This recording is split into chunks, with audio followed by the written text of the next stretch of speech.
We have here today with us Charlie Bachman, who's graciously agreed to do an oral history for the Computer History Museum. Thank you very much, Charlie. I think I'd like to start out with a very simple question. What is your earliest recollection of what you wanted to do when you grew up? Well, I guess the best answer, I don't really think of any early recollection about that. I just kind of grew into it. All right. Now, I have read that when you decided to become a mechanical engineer relatively early. How did that come about? What influenced you to make that decision, and when did you make it? Well, I grew up in East Lansing, Michigan, which is in the heart of General Motors and Ford and Chrysler, building automobiles. And so you thought engineers are people who design cars and things that go with them. And that's mainly mechanical engineering. So I just somehow thought that was the general course you took in engineering. If you didn't know what kind of engineer you want to be, you do a mechanical engineer. And so that's what I did. All right. But did you, what led you to think engineering was what you would like? Were there courses in high school or other influences that led you to say, I think I want to be an engineer? Well, the only thing I can think of in high school is that the man who taught mechanical drawing was a good friend, and also the shop teacher and the track team coach. And I was on the track team, although I didn't run very fast. But I had a lot of respect for Mr. Adams and what he did for us. And so probably there's some influence in terms of engineering that came from him and his talking to us. Okay. I would like to focus most of this interview on your particular accomplishments, but the thing I'm most interested in is not precisely what you did, because that's very well documented, but where did the ideas come from, and how did you end up deciding to do what you did? So maybe I should start with your time at Dow. That was your first job, correct? Yes. Okay. Were any of your experiences in Dow something that, or what experiences in Dow led you to start thinking about databases and the IDS that you eventually came up with? Well, when I started working for Dow Chemical, they assigned me to a job in the engineering department. A big room with 150 engineers and big tables. You could sit on your stool, stand on beside your stool, your fanny hanging out on your stool, and drafting board. It was an engineering school, engineering room. And so when I arrived there, I ended up getting in several assignments, all of which related to information systems, for which I had no expectation. In fact, the first assignment given to me by my new boss He says, I've got two valves that are going in a new water line, carrying water out to the far side of the plant. And one water valve costs $5,000 more than the other. And $5,000 then would buy you the nicest big Cadillac you might imagine. And I said, well, I don't understand this. He said, well, one is these are both 12-inch diameter gate valves that open and close. And the difference between the one and the other is how streamlined it is. So will take a bigger pump behind it pumping water, or if it's more streamlined, a smaller pump, less electricity, and therefore more efficient.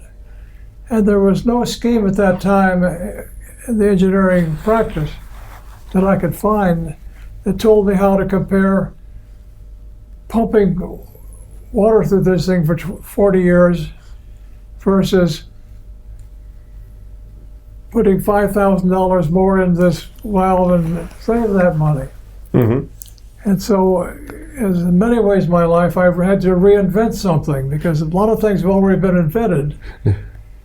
So I reinvented what turned out to be discounted cash flow. Okay.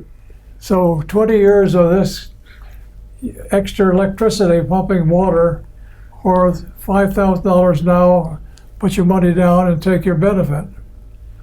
And so that for the first project was an information system. And the next project after that was another information system. Do you have any idea why you got assigned that as opposed to one of the other 150 engineers in the sitting in this room? Well, I don't really know why I was given that assignment to work for Aaron Brooks, but he was in charge of steam and power engineering. Yes. Because the company generated a lot of power and steam for heating processes and power for the electrolytic processes I had. And I guess he had no one working for him directly at the time that I arrived on the scene. So it must be they felt that he needed help. And I had this mixed kind of a background, both business and engineering. Although I don't know if anyone gets credit for that or not. Okay. It just happened. Yeah, but it may have been that he'd seen your resume and he knew that you'd been to business school also. Yes. Well, so that was kind of a start on it. Now also part of that question is, if you're going to do discounted cash flow, what interest rate do you want to discount things at? Okay. And so I was sent off to Carl Gerstacker's office. He was the treasurer of the company. And said, well, what return on investment do you want? He says, the board of directors decides that. And I said, that's very nice, but the engineers are deciding it all the time. Can you help them? And so we agreed that in the future, each of their big projects would have a target interest rate assigned to it by which we could do this discounted cash flow work. And so when this project was finished and I got off it, Carl Gerstacker called and said, I'd like you to come down and talk to me. And he offered me a job in the finance department doing a real bona fide information system, looking at cash flow in the treasury and how much was invested in plant number one. We made intermediate products for plant number two, for plant number three. For instance, you might think of aspirin and since of Dow Chemical, but they make an enormous amount of acetylsalicylic acid, which is aspirin. Yes. And they said, well, how much investment do we have, let's say, for a ton of aspirin per year as a capacity, or 10 tons? And so I said, well, they said, can you work on that? And I said, sure. So I picked up my few things and belongings and went downstairs and went to work for the finance department.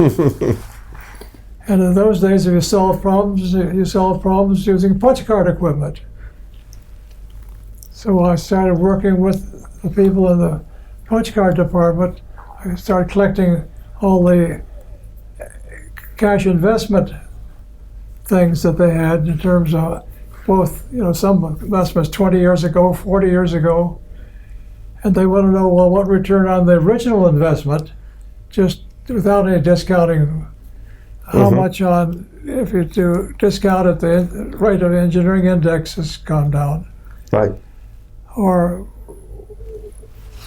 so then I could use that now to calculate how much went into from the salt wells, which are part of the chlorine production system, and the steam and power plant made the electricity to separate the salt into chlorine gas, which went into monochlorobenzene, which went into salicylic acid, and how much capital behind this.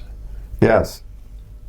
And it turns out that was doing the same as a parts explosion in a manufacturing plant, except it's going the opposite direction. Yes. I think it was going more uphill. In a parts explosion, think about starting at the top and going down. Yes, of course. It's the same calculation. Okay. So I was experienced in doing manufacturing structures. And so it took me 1.5 to 2 years, I can't quite remember how much, to collect all the plant statistics from Midland, Michigan, which is the biggest plant, to Freeport, Texas, and to the California plant out there. I can't even think of the town I was in now. But anyway, got all those investment figures to go in and use punch cards to solve simultaneous equations and serial equations. Okay. And yeah, so you learned how to do equations using punch cards. yes. Yes, all right. And I was explaining it to the man who was doing the scientific computing. They had some kind of little paper tape computer. And he said they call that the method of the stupid statistician. Yes. And I said, that's interesting. It's got a name. All right, fine. And so that some years later, I said, well, I'd like to find out who did that. So I went on. This is later when Google was alive. Yes. So I said, I Googled this expression, Sewell, the expression, the method of stupid statistician. Yes. And I got only one response. Yes. That was giving credit to Charlie Bachman. And that wasn't the right answer. Wasn't the right answer, but no one else claimed it either. So the method, just explain briefly, the method of the stupid statistician is? It's a method by which you start out, and as a first approximation, you say, well, every plant uses its share of the plant behind it. So you get the little extra augmentation to its capital. Yes. And you just keep repeating the same cycle.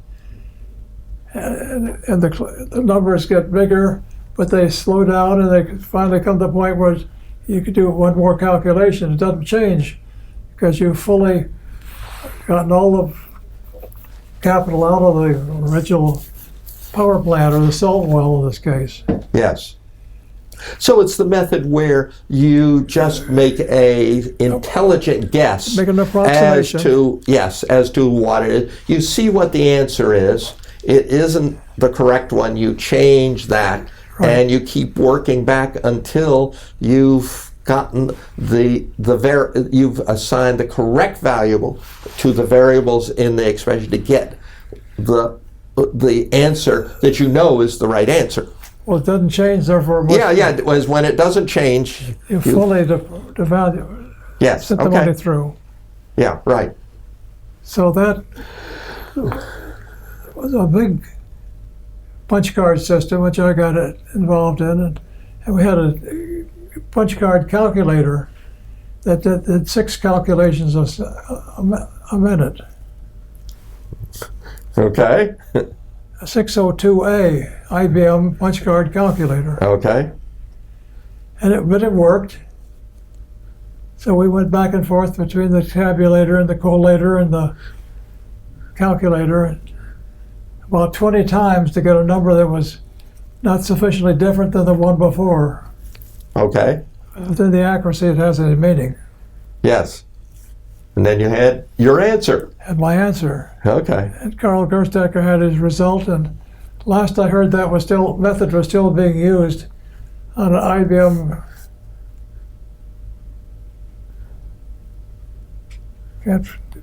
Not a 709, it was anyway, it's one of their smaller computers Okay. that Dow had rented. That they now use. Well, they now use then 20, 30 years ago. Yes. Okay. Okay. It's 20 or 30. Yes. All right. All right. Very good. It's a long answer to a short question. No. The answer often is much longer than the question is. Good. Now, what tell me a little bit more about your experiences moving ahead at Dow. I know at one point they actually were going to purchase an IBM 709. But had you done other computing-related projects using their tabulator equipment before that? No, I had not. Okay.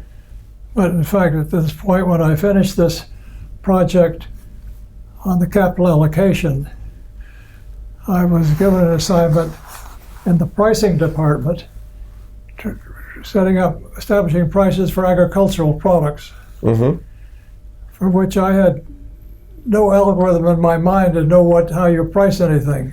Yes. And I did not feel comfortable in that job that I was doing anything useful or I was contributing to what was going on. Okay. So I asked,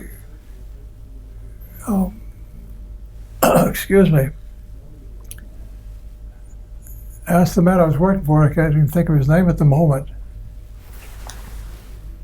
Baird, could I get a job in production, because I have not worked in production.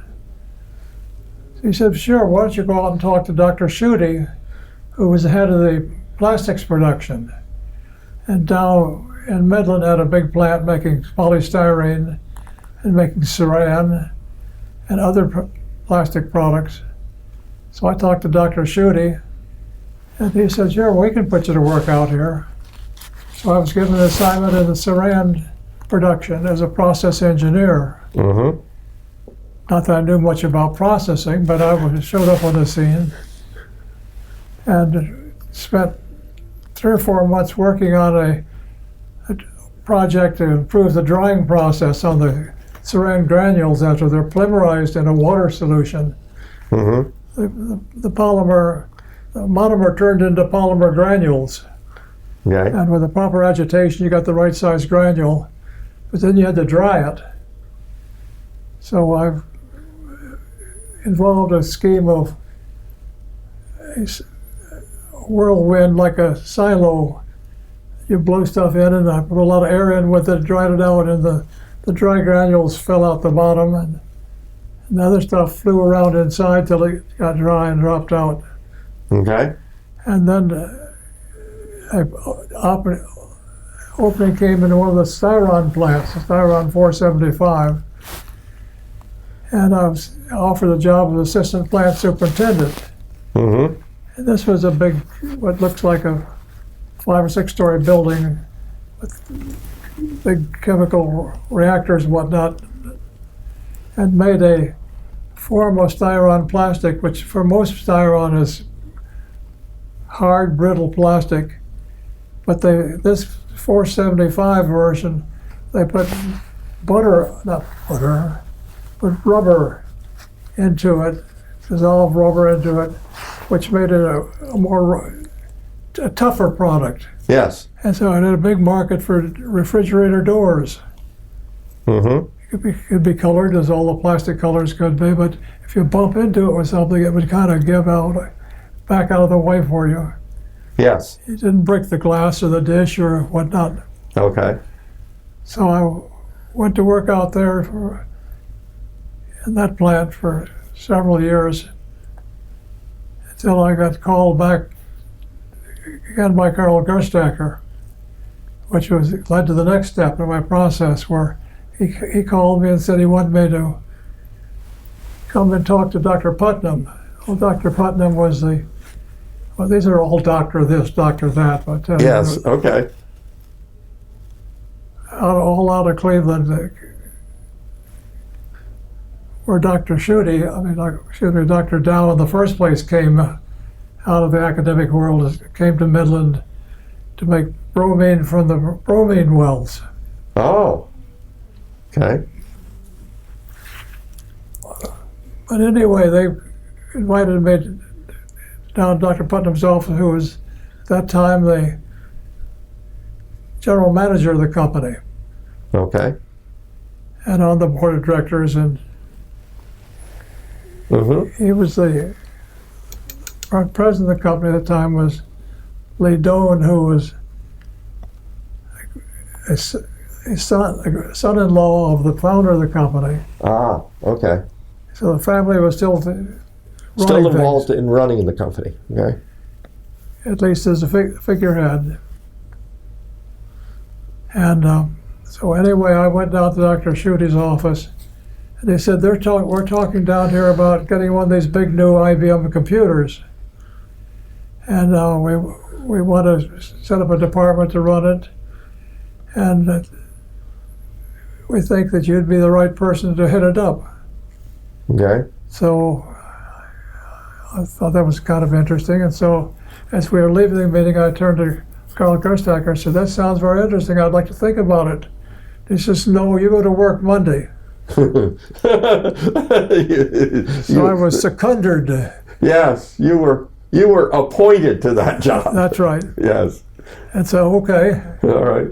So the next Monday I showed up on the scene and said, where do I sit? And who do I work with? And if that's your job to find out. Oh, my goodness. So that was in 1957, was my first time to say I was really in the computer business. Right. But the punch card business is the computer business. Yes. It's at least the And it always has been, yes. Information systems. They have to make decisions, they make calculations. How do you make them with a desk calculator or a slide rule? It's information systems. Right. Okay. All right. That's interesting. So when you, what did you do? I'm sorry, back up. So when was this computer supposed to arrive? Had they ordered it yet? No, they had not ordered anything. Okay. That was part of my assignment, is to decide what kind of computer. Okay. So early in the game, I said, well, I should go visit Sperry Rand, who make UNIVACs. In fact, they weren't UNIVACs yet, they were Sperry Rand still Okay. at that point, and visit IBM and see what they're talking about and get a little of their education program they have for executives. Although how I got to be an executive quite so rapid, I'm not quite sure. Okay. So then I went, first of all, to New York City and went to a 1-week programming course there for the UNIVAC. Was it probably the 1103? 1104A. It was it one of the machines they had done in Philadelphia, like the UNIVAC 3? No, it was a newer one. This is a Minneapolis machine. Minneapolis machine, okay. From the ERA group, yes. 1104A, I think it was. Okay. So I took a 1-week programming course. And then shortly thereafter, I went to Poughkeepsie to the Homestead, where they had courses for people that are trying to teach that they should buy an IBM machine. Mm-hmm. It was selling IBM and not any particular machine. Right. So I went there for my week or 5 days of training. I went back and I was much more impressed with the computer that the UNIVAC showed me. Mm-hmm. And so I was nicely moving in the direction of acquiring a UNIVAC 1104A Yes. and acquiring a staff of programmers. And we came bouncing up against June 1958, Okay. when and I wasn't aware of the U.S. industry that was going on, but there was one of these down pulse, and Dow had had a number of years that they were hiring and hiring and hiring, and never had fired anybody. And all of a sudden they had a whole bunch of people they were getting paid that were increasing their costs, and their revenue didn't match it, and they said, well, we have to go back to January of '58, and everyone who hired after them has to go. Okay. Nice round number. I said, but Carl Gerstecker, everyone in my group, and I've hired 30 people, came in after January 1958. Okay. And he says, well, we'll make a special rule for you. You have to let half of your people go. Okay.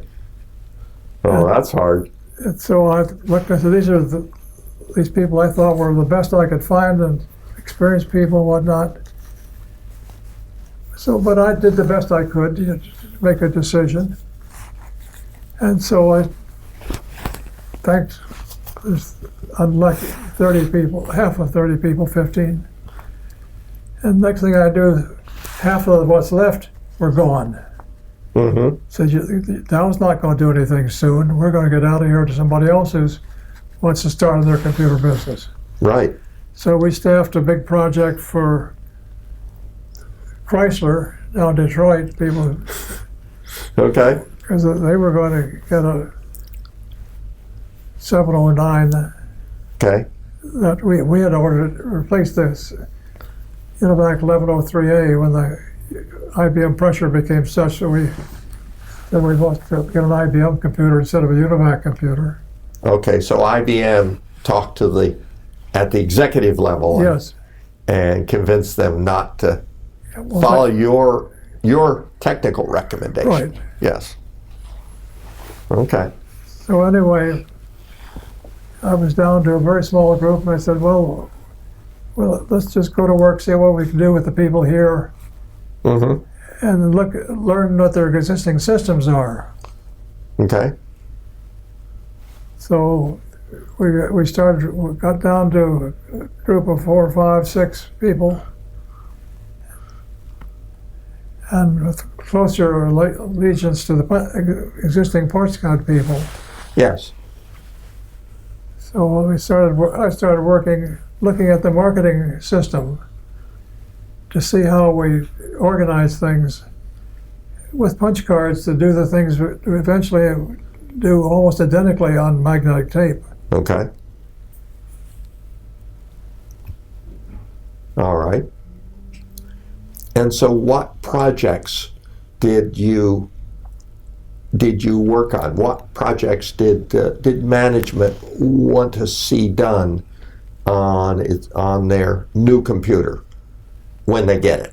Well, we got very little guidance from management. Okay. They were expecting me to provide the management. Okay.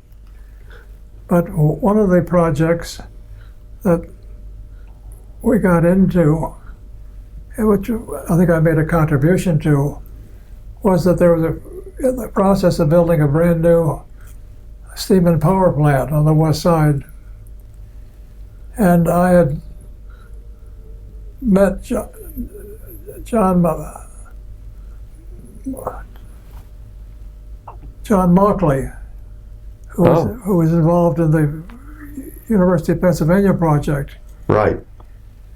And Now he had left Eckert and Mockley when it was sold to when they sold out to Remington Rand. Yes. Eckert came to Philadelphia, to Boston. You probably met him there. Yes, I remember that.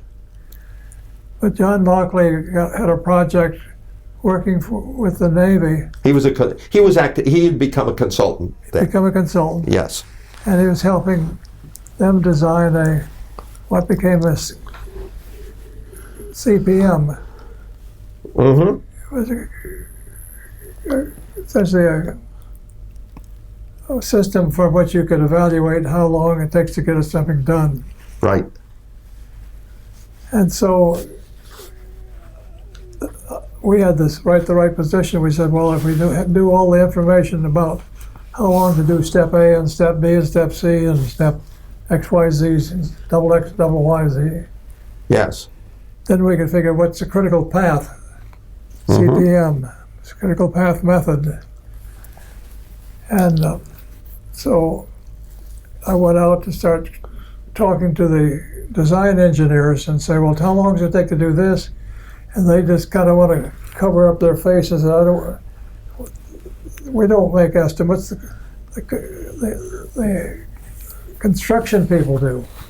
Mm-hmm. So the design people didn't claim credit for that job. So the construction people said, well, we know more than anybody else does, but you want to know how long it takes to do job A, job B. That's a kind of a hard number to write down. Can I give you a range of numbers? Okay.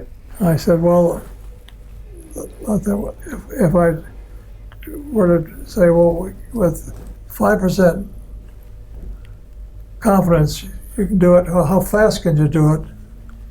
And with 95% confidence, can you really get it done? Yes. And then what, 50% confidence? So I fitted a Poisson distribution to these 3 points. And I could calculate a formula for it. And then I've been reading about things about how to use random numbers. So I'll randomly select 100 estimates out of each job based on its Poisson distribution. Right.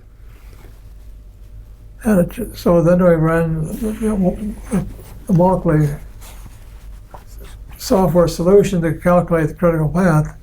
And you got some numbers, say that were very optimistic. You got a couple of ways you could do it. Mm-hmm. And if you went to 95% out here, you could say, well, there's a lot of places there. But people felt much more comfortable using the statistical approach because it's not a hard, fast number. They say, well, I only had 75% probability here, or only had 25%. Yes, I understand that the construction people, could do that. You could get them to give you numbers that way. You right. couldn't get them to give you just one number. And so I was pleased that seemed to work. Okay. And the program that I used to calculate how this Poisson distribution fitted the curve was the first program I ever wrote, and the only program I wrote before I started the IDS project. Okay. So I was not quite what you'd say an experienced programmer. Yes. Or I had one successful experience. That makes you very good. Right. Oh, yes. Now, did you run this? But you you wrote a program for it. But did you run it on a computer? Well, they had a 650 by that time. Ah. Out Okay. out in the plant. Okay. So I went out to their 650. And so you wrote the program for the One 650. program for a 650 Okay. Good. that calculated numbers. Yes. All right. And that was. Now, did the rest of the program that did the that did the CP that did the CPM, did you buy that from Mauchly? Had he written that, or who wrote the overall program to? Well, the actual calculation came from Mauchly, Okay. and I don't know whether we paid for it or not. I don't remember. Yeah, you probably did. I mean, Mauchly would want to get money for it. Reasonable guy. Yeah, exactly. All right, very good. Now, at the same time, this period, which is in one sense a slow period between 58 and 60 when I joined GE, Yes. with the order of the IBM 709, we were qualified to join the SHARE organization, which was a group of 701, not very many of those people, 704, lots of those people, and some people with 709s on order. And so I had a chance to go off and get involved. I became the first chairman of the data processing committee of SHARE, because most of them were engineers doing engineering calculations. Doing scientific calculations on those IBM scientific machines. Right. Yes. Now, the 709 had not been shipped yet, right? Had not been shipped yet. Yes, okay. No 709s have been shipped and yet. It was supposed to be an advanced machine that could be the replacement both for the 704 and the 705, which was IBM's business computer. Right. And so one of the things that showed up at that meeting was a man, Harry Tellier, from GE Hanford, which was the Hanford Atomic Products operation up in the state of Washington, where they were operating the big plutonium plant. Yes. Where all the plutonium was made for the atomic bomb. The Atomic Energy Commission. They had the contract to run that plant. Yeah. And they had an old, he must have been 35 or 40 by then, Harry Tellier, who was running their data processing. And he was a former punch card installation operator. And he asked one of his people, can't we do something? Because it seemed like we're writing the same program over and over again for every report we do. Can't we do something that we just write one program and have it modified in some way? Or so he had one of his people sit down and spend about 3 months to write what became the 705 report generator. Okay.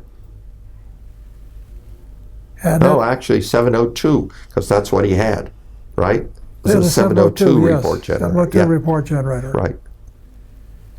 And the fact that when they were there, we ran the Dow Chemical annual sales reports on their 702 that year.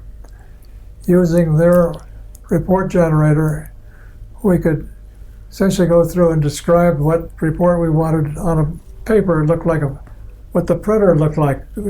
One column on the paper for every character in the punch card printer.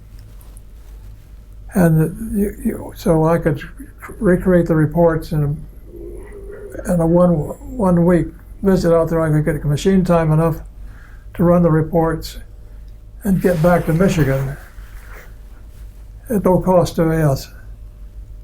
Well, that's pretty good. It was good. That was very cooperative in those days, right? Well, very cooperative. Yes. And so you learned about it, and you learned how to use it, and you saw all the advantages of it. And so part of the things we got started before I left,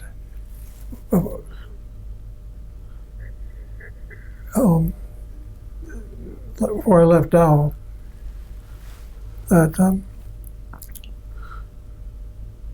to start the 709 report generator project. Yes. Which became 9-pack. Okay. Which was finished about the time that I'd left Dow Chemical. Okay.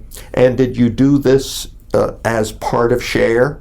So that was done as a SHARE project. Yes. So various companies supplied people. Dow supplied person, Union Carbide supplied, Phillips Petroleum.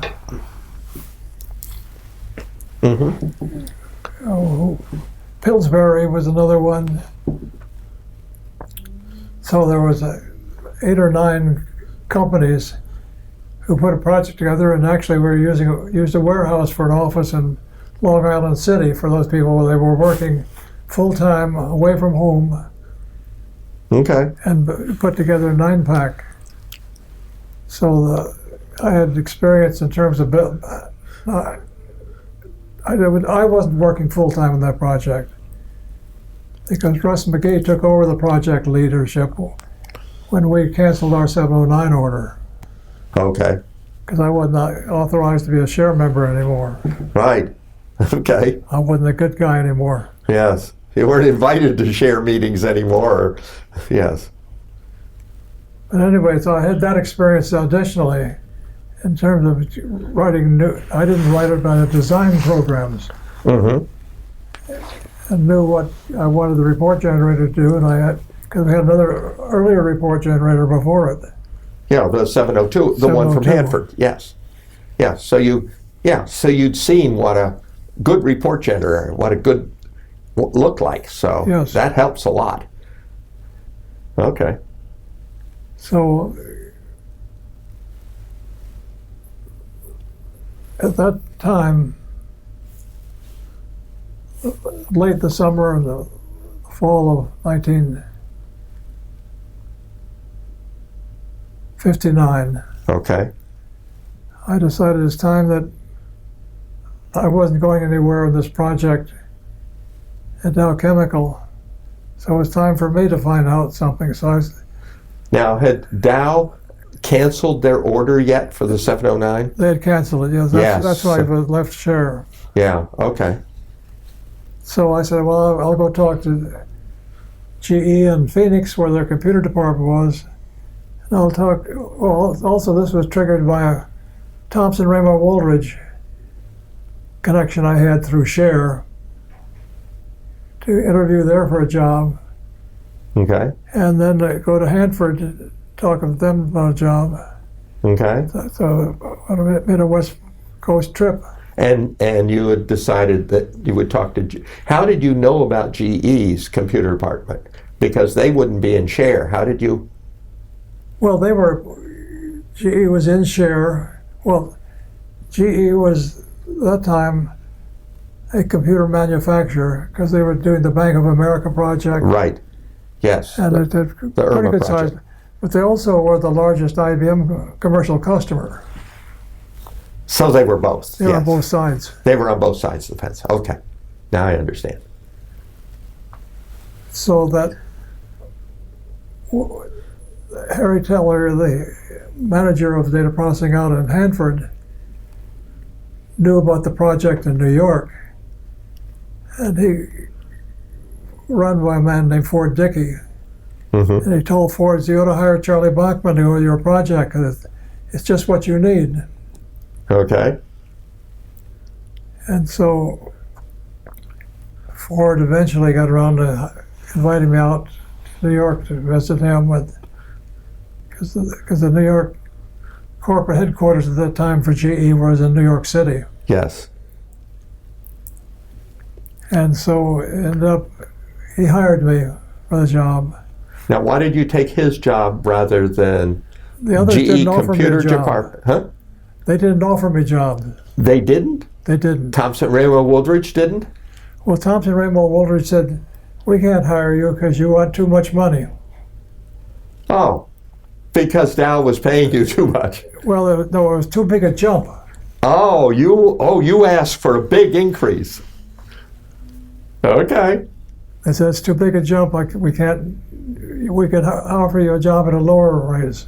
Now, were they going to put you in their process control area or just in data processing it? No, this was their. Because I know they were about this. They were building a computer. Yeah, they were building the RW300 Yes. for industrial control at this time. Well, they also were working on the plans for a commercial computer. Okay. And you would know the man who was heading that up. I can't think of it right now. Okay, yes. But anyway, Ford Dickey offered me a job, and we ought to somewhere come around and say talk about the project itself. Mm-hmm. Is this a good point to drop that in, kind of in the sequence of things? Yes. I'm going to ask you some questions about that. I'd just like to finish up on the other places you looked. You went to the GE computer department too. Is that correct? Yes, that's correct. And what did they do? Were they interested in you or? Not interested enough to do any follow-ups. Not interested enough to make you follow-ups or even make you an offer. What happened in Hanford? I wanted too much money. Again, there's this too much money theme coming. Did you interview with anybody else? No. No. Okay. So I interviewed with GE in New York. Yeah. So then you go to GE in New York. And what happened there? Well, that's where, when I went there, people talking about ISP 2, number 2. Integrated System Project number 2. There must have been a number 1. Yes. And the number 1 project,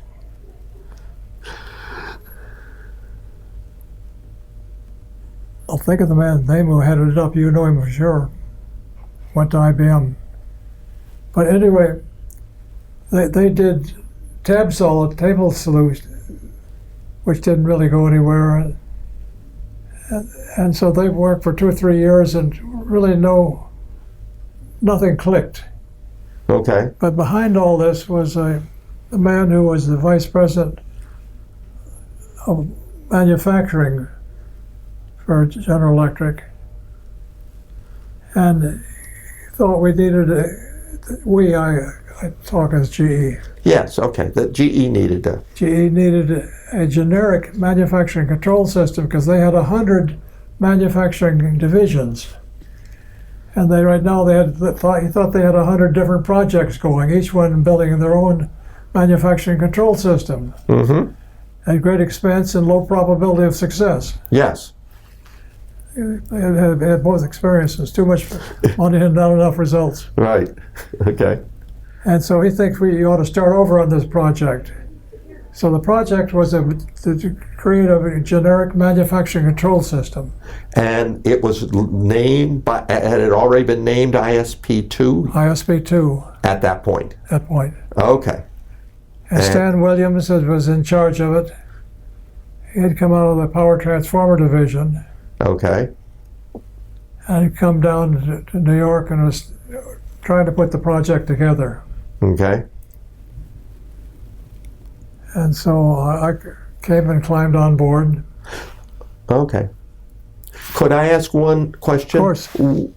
Now, so this was a corporate group that oversaw all of manufacturing for GE. I understand GE was very diversified in the sense that the plant managers were, had a lot of autonomy to go do their own thing. So what was this? This was an overlay or sort of this was organization? A group that looked at generic problems. Ah, okay. And did consulting.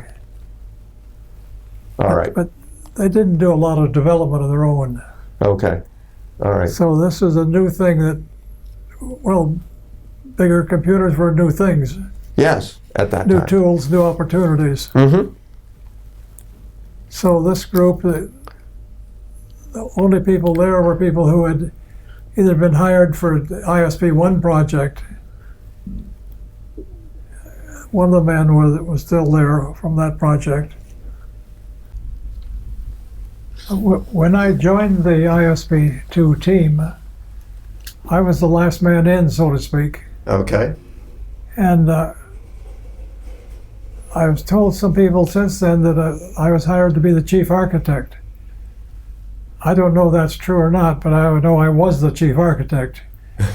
You quickly figured out that I was the one. That nobody else was going to do it, so that's what you were going to do. Yes. Okay. So that we had, in fact, Stan Williams and myself, and Bob, whose last name I can't think of at the moment, all from Production Control Service, which is one of the staff groups located in New York City. Okay. The three of us were full-time on the project.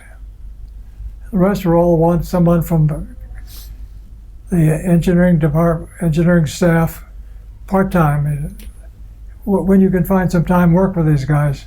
Same thing, someone from accounting, someone from marketing service, someone from purchasing service.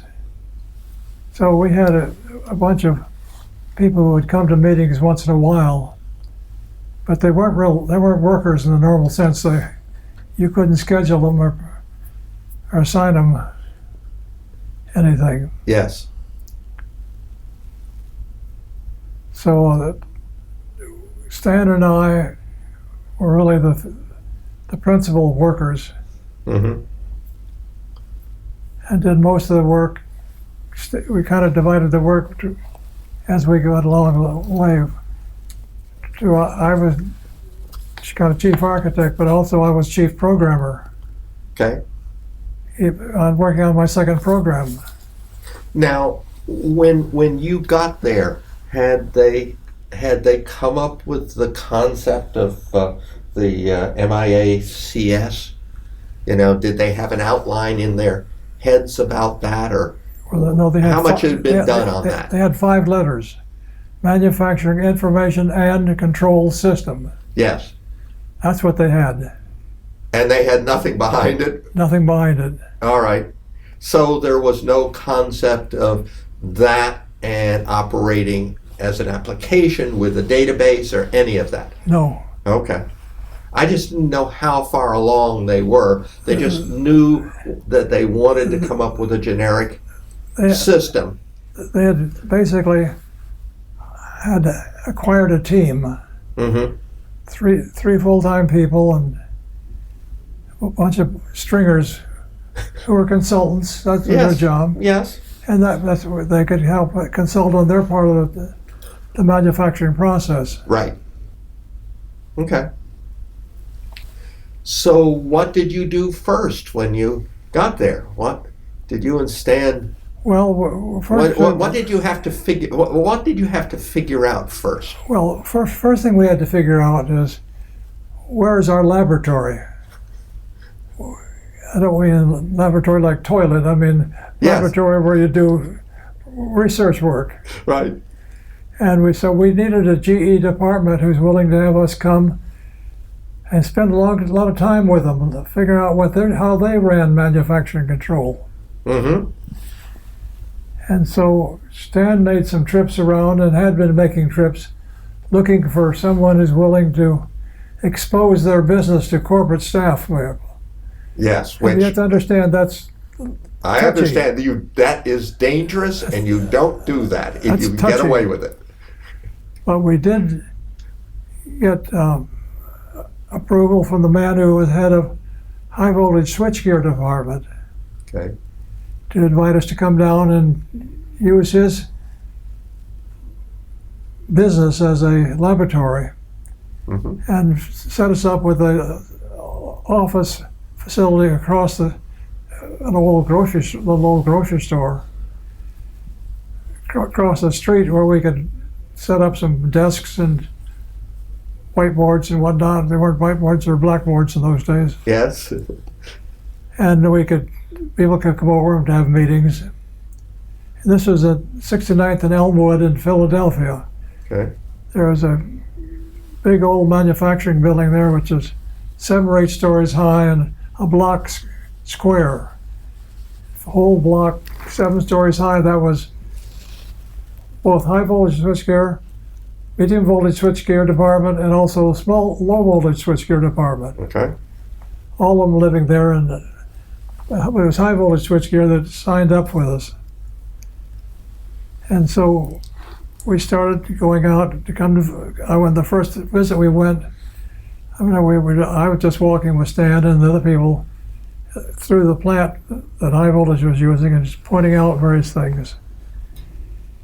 And I remember going into the machine shop, which was one whole floor of this building, where they made parts which got put together to make high voltage be up to, I don't know, 1 million volts or something, very high voltage Mm-hmm.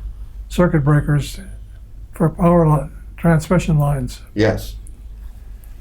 And I noticed a bunch of tote bins, what I was told to call a tote bin, a steel box about that big by that big, about that deep, full of parts, and with a bunch of punch cards wired on the end of it. And I looked, and these punch cards were described, might say, cut off, drill this way, grind this, do so. You're fabricating this piece of raw stock into something that, and the raw stock got cut into length someplace else and was delivered to where the next machine operation was. Right. And I noticed, I looked at these cards, they all had not only an order number on it, but they had a date on it and an operation to be done. And so it was a piece of a manufacturing plan on this. Each punch card was a whole wad of punch cards all wired together. Mm-hmm. And each machinist would take one card and do his, and put the rest back in the where it was maybe standing on the floor someplace or on top of a radiator. In fact, we talked about it being radiator storage. Yes. Because everything is covered with tote bins in process. Yes. Okay. And I looked at this and I said, well, some of these dates have already gone by and they hadn't done it yet. And I said, well, this is the plan that was made by the computer. And so once an order came in, they computed a plan to make it and punched the cards out and sent it off to whoever was doing the first operation on it.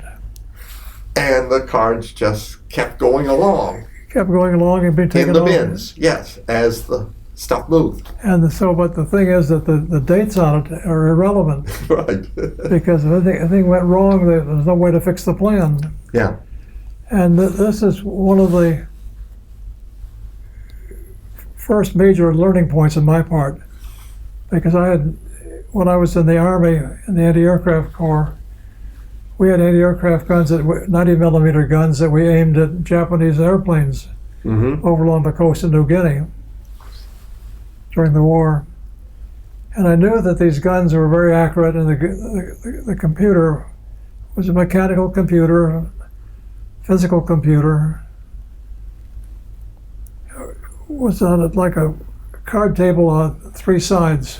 This thing is a box with an analog computer that could look at an airplane through some telescopes on it and could aim it. Here's the airplane there, and somebody decided turning this wheel, which made the thing rotate on a vertical axis, and on this side turning it made the elevation change. And so their job was to get this thing aimed at a Japanese airplane and keep the crosshairs on the Japanese airplane. And this mechanical computer would say, I can see you here, I can see you here, I can see you here. Therefore, in 15 or 18 or 21 seconds, you ought to be there.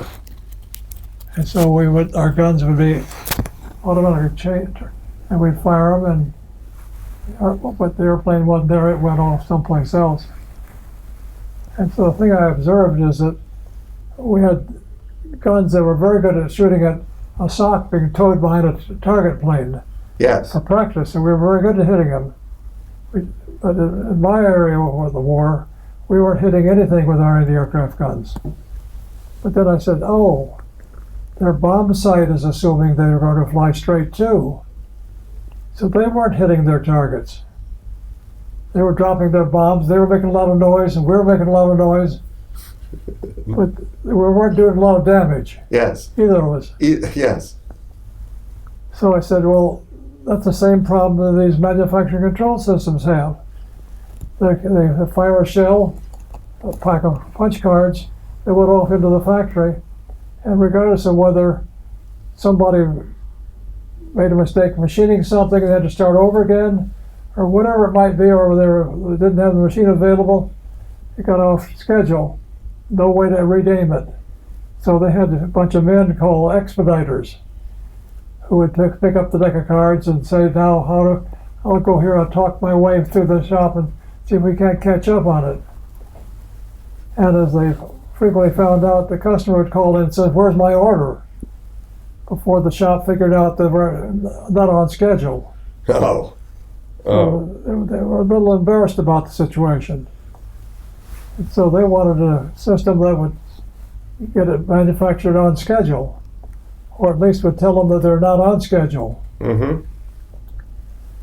And so I was thinking about, well, how does the anti-aircraft people or people shoot airplanes down now? Well, they use Sidewinder missiles. And Sidewinder missiles aren't very smart. They say, I can see you, and I'm coming at you. Yes. Oh, you moved. You moved again. And by then I've caught up with you. Right. Boom. Yes. And so the Sidewinder missiles with a very small computer, minimal logic that I can see you, and I can aim at you. I can steer myself, Yes. and I can fly twice as fast as you can. Right. And the Sidewinder missiles were very successful. Right. Our 90mm guns, you could shoot at a flight of airplanes. You might hit somebody, Yes. but you wouldn't hit the target. Yes. Okay. So that was like we have to do something about this system. Because this plan that I had on the punch cards was made in a computer, or IBM, not an IBM, but a GE 225 computer they used. Made punch cards. So it wasn't the computer's fault. It wasn't programmed to have any way to call the cards back in again. And fix There them was up. no update, real-time updating. There was no way to do that. No real time. It's just at 1 second of real time, but then in their case it might be 3 months or 6 months out, Yes. and no way to catch up. Yeah. So I said, well, we need a system that when a plan gets off schedule, we can reschedule it. Mm-hmm. Even we have to go back and tell the customer, I'm sorry, we're going to be late. At least the customer knew we knew it was going to be late. Right. So that was the first design thought. Okay. This thing has got to be real time. Okay. And iterative. And yes, iterative. Yeah, iterative. Yes. And so we could do that. Okay. So that was the first thing. Then they said, well, how do you do this update? Well, that was the time when the big disks were just coming out. The disks were new. IBM had what they call it, They had a RAMAC. a RAMAC, yes. Yes. One disk on a computer, Yes. which, Now, is GE at this point planning? Because you probably had to use GE computers, didn't you? we were planning to get general purpose computers. Yeah. And they had it, well, the 225 computer, which we worked on, was a general purpose computer. It was you might say a smaller IBM 704 Mm-hmm. or a smaller 1104A, which are very similar machines. They're von Neumann machines. Yes. This is just smaller in the sense it had smaller memory. You could have it in 8K words or 16K words. Those are your choices. In comparison to the 704, you could have 32K words. Right. In the same sense, it was a little bit slower. Yep. And it was a junior computer. But it was a core memory machine. It did have core memory, It right? did have core memory. Yes, it wasn't a drum machine like the process control computers that they were developing at the same time. Or the 650 was a drum computer. Absolutely. Yes. Okay. But they were wiring those boards by hand out back in the plant. Yeah. Okay. So, all right. So you have a you've you've got to make this iterative. So what do you remember? Sort of what were the next your next thoughts as you worked through in your mind how this had to be organized or architected? Well, the next thought went through my mind is that someplace in one of the computer journals, and I've never been able to find that issue. I thought it was one that was writing about artificial intelligence, but it wasn't the IBM group and it wasn't the MIT group. Mm-hmm. But it talked about list processing. Okay. I said, well, we could do list processing on a disk. And I had read someplace else about the Ferranti Atlas virtual memory. Ah, yes, the paging in the Ferranti They Atlas. call it a backing store. Yes. That's how we got to be an integrated data store. Ah, from backing. Yes. From the backing store. Okay. So this became the data store. Okay. So before we had databases, so the Ferranti Atlas was clear rooted because it was the new kid on the block. So because you could write programs bigger than your computer, Yes. and you could bring pages of it in at a time.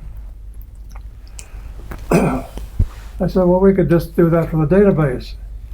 And you could do it automatically, Well- as opposed to the old way. I mean, people had been doing that, but they had to structure the program and bring in one piece of it, do that, and then under program control say, Yeah. all right, now we need the next piece, and and But move. but that's not a virtual memory, though. That's not automatic, and it's not automatic. Not automatic. Yes, where you don't worry about moving the program. The programmer doesn't worry about moving. No, that's not true. Yes. Because in IDS there are things you can do to cluster things opportunistically. Ah, So if you want to store a purchase order, you want to store each line item record in the same page. oh, So you bring the purchase order in, you get the whole order in. So yes. in the database administrator's job, there's some tools by which you can enhance the performance by clustering things in a way that will respond to the most likely uses of the data. Okay. But if you have some other uses very different, it'll still run, it'll just run slower. Yes. Okay. Very good. Very good. So we So anyway, let's it was still- it was roll back. I automatic. think we got off on a tangent here. Yes.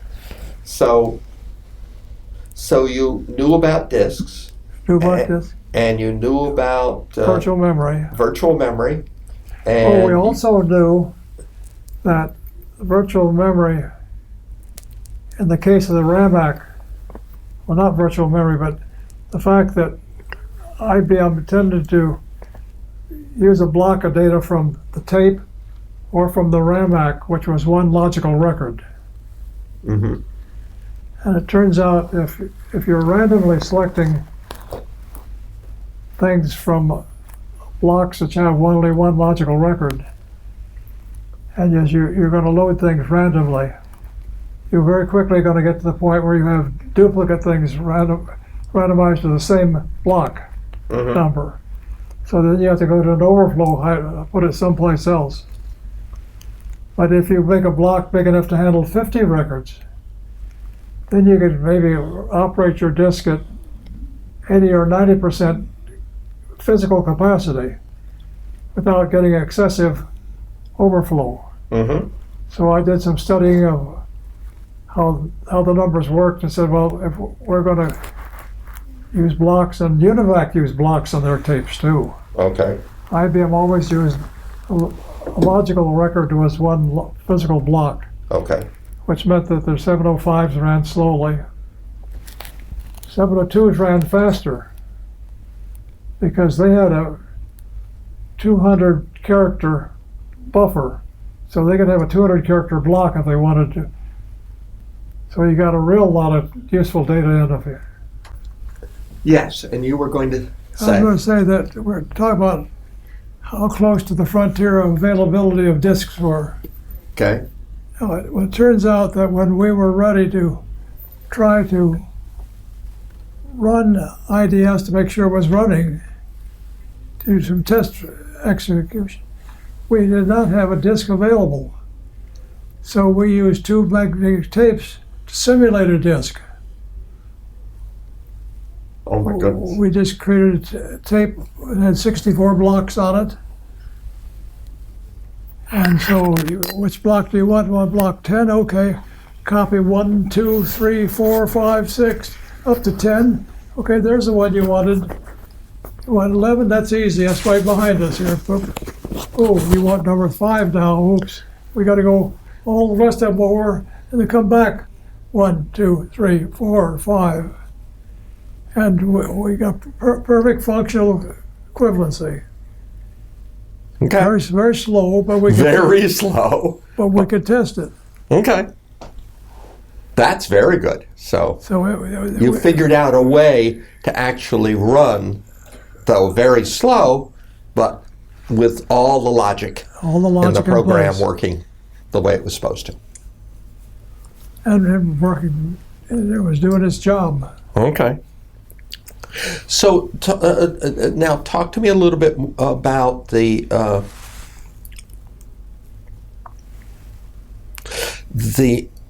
manufacturing control system.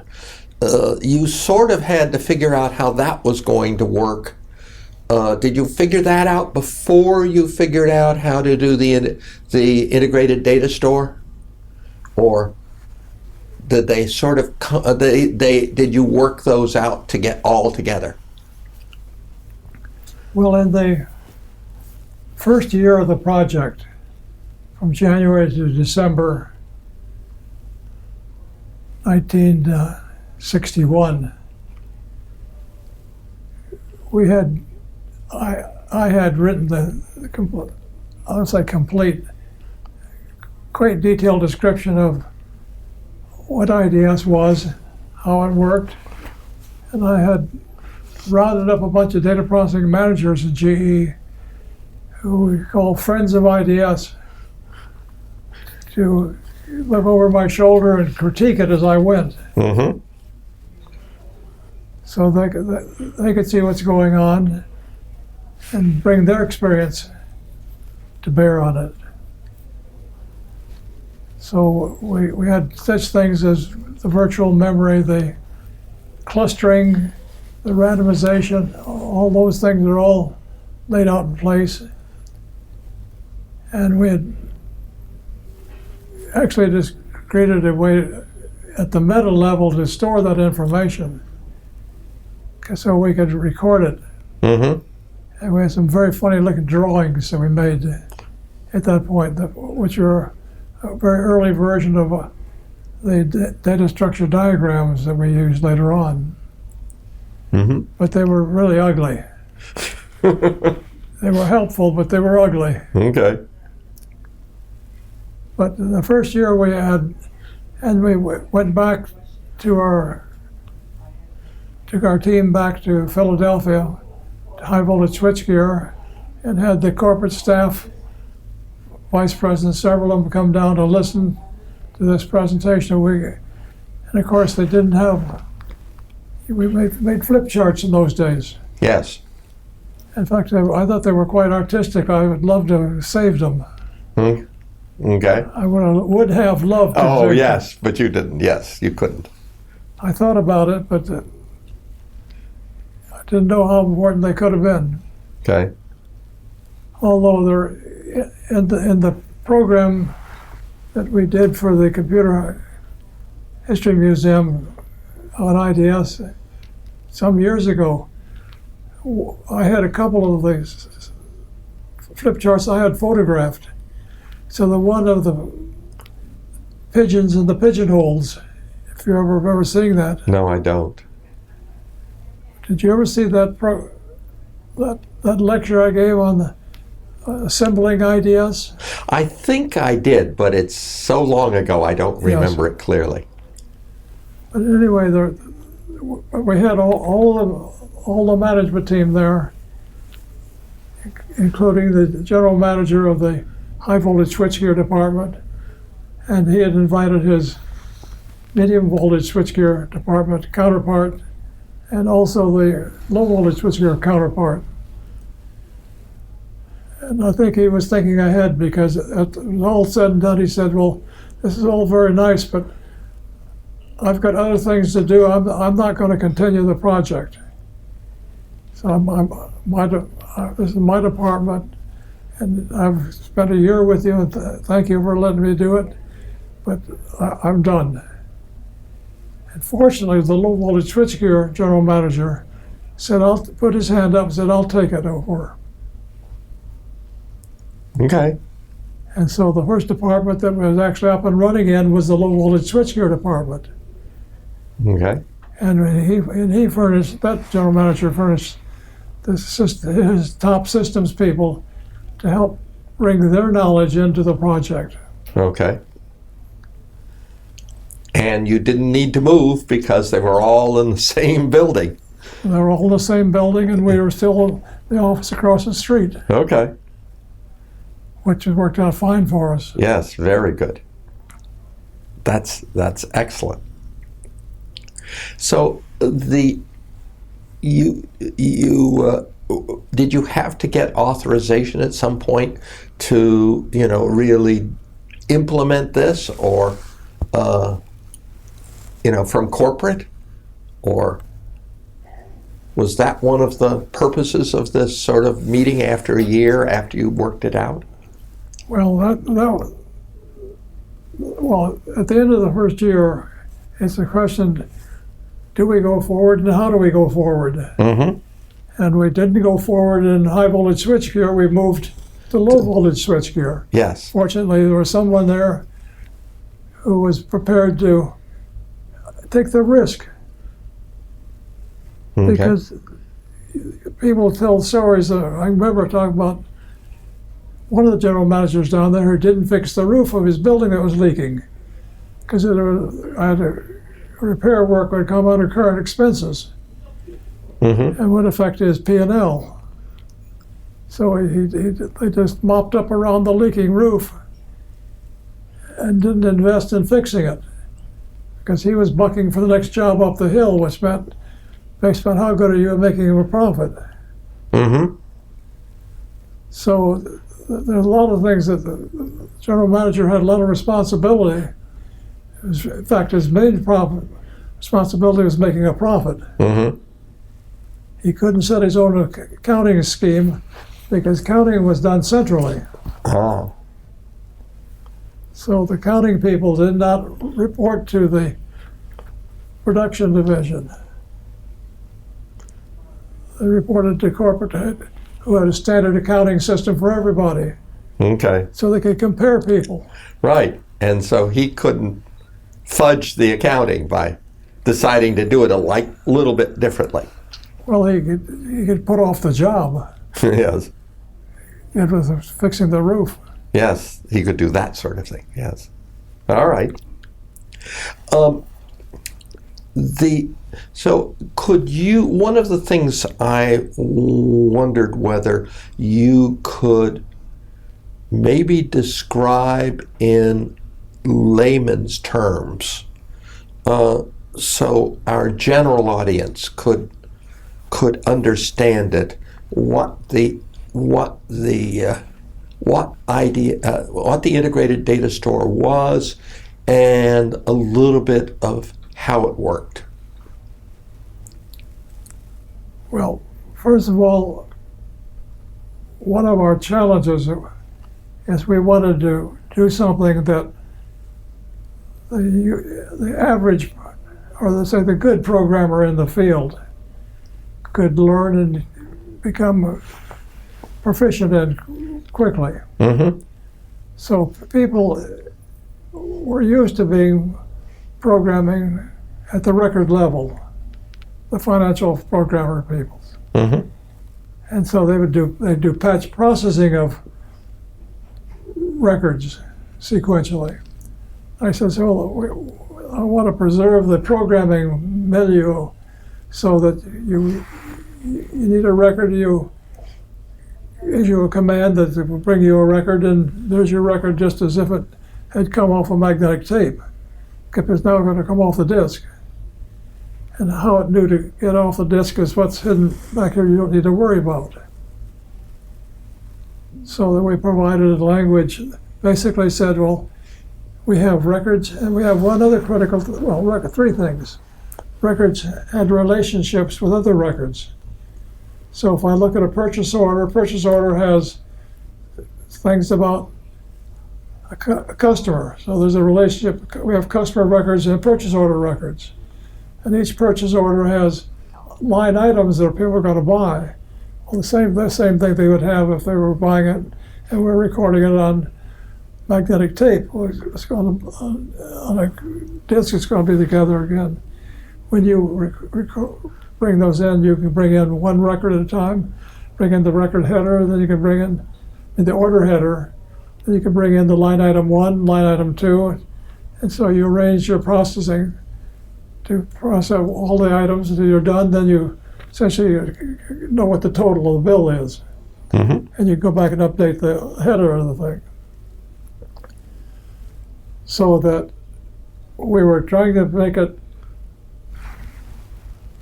comfortable for the programmer.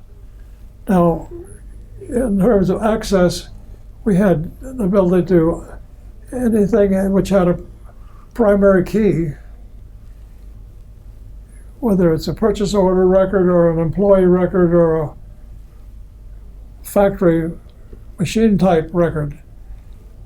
If you knew the primary key for that record, you could just say retrieve primary key, or excuse me, you take that primary key you have and put it in the location for what the primary key for a purchase order record is called purchase order number. And then you say retrieve purchase order record. And that would just that very brief command, it would go and look at the purchase order number and use that number to use whatever rule the database administrator applied to this, and go find it based on the primary key and bring the record in, and the programmer knew it's right there for him.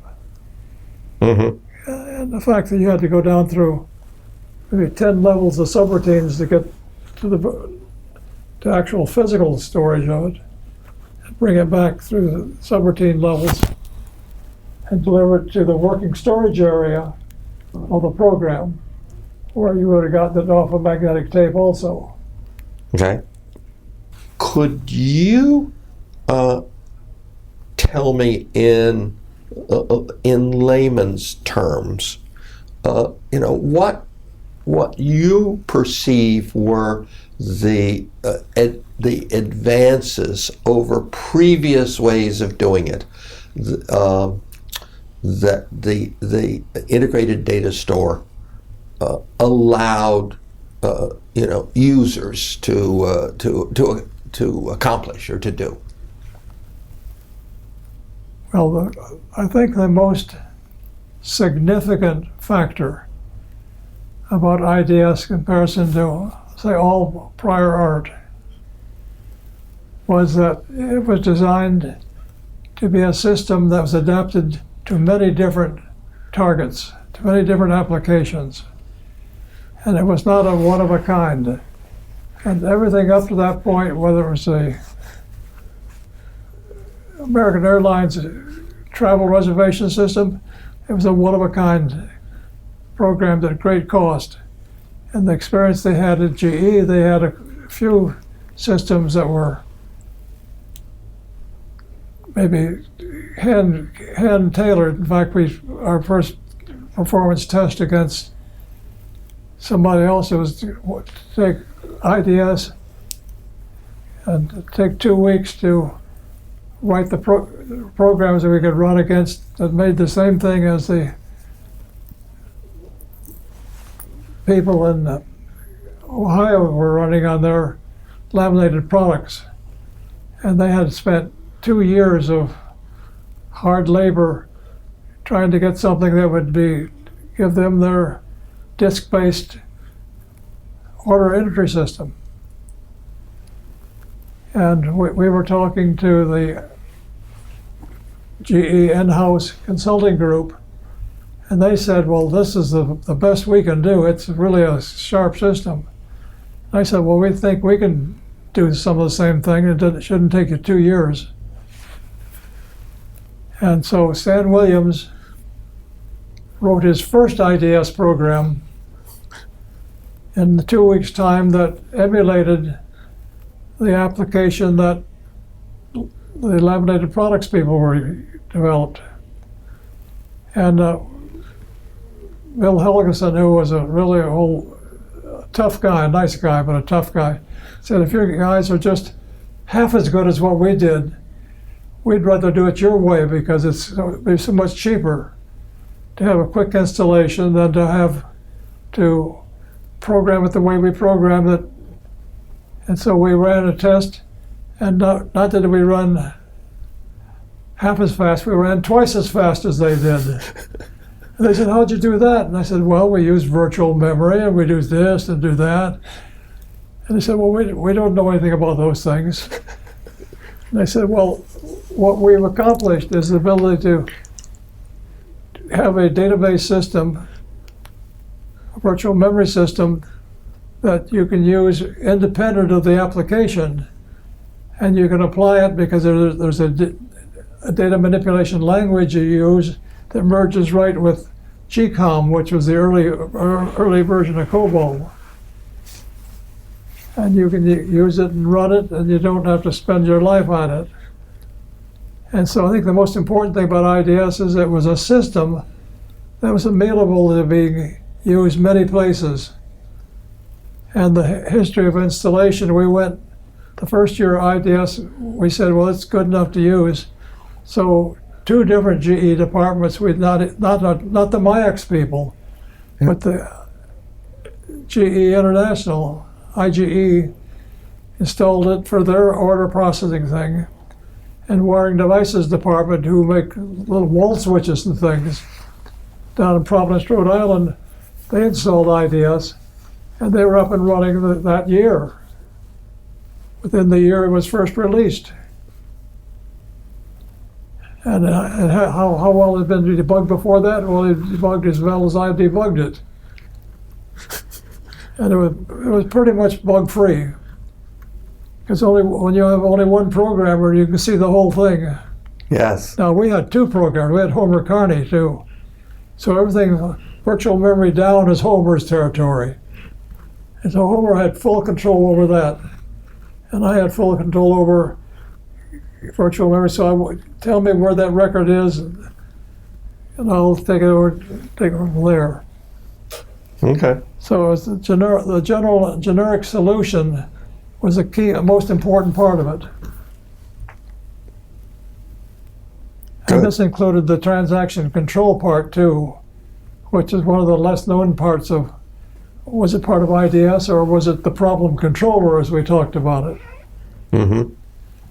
Because you have to have something that will allow you to instruct the operating system, the transaction processing system really, which of 20 transactions or maybe 1,000 transactions you've got backed up that you can run now based on the business's requirements.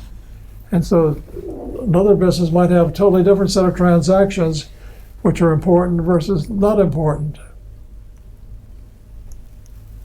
Now, one example of this thing is that when we first released IDS to the GE inside customers,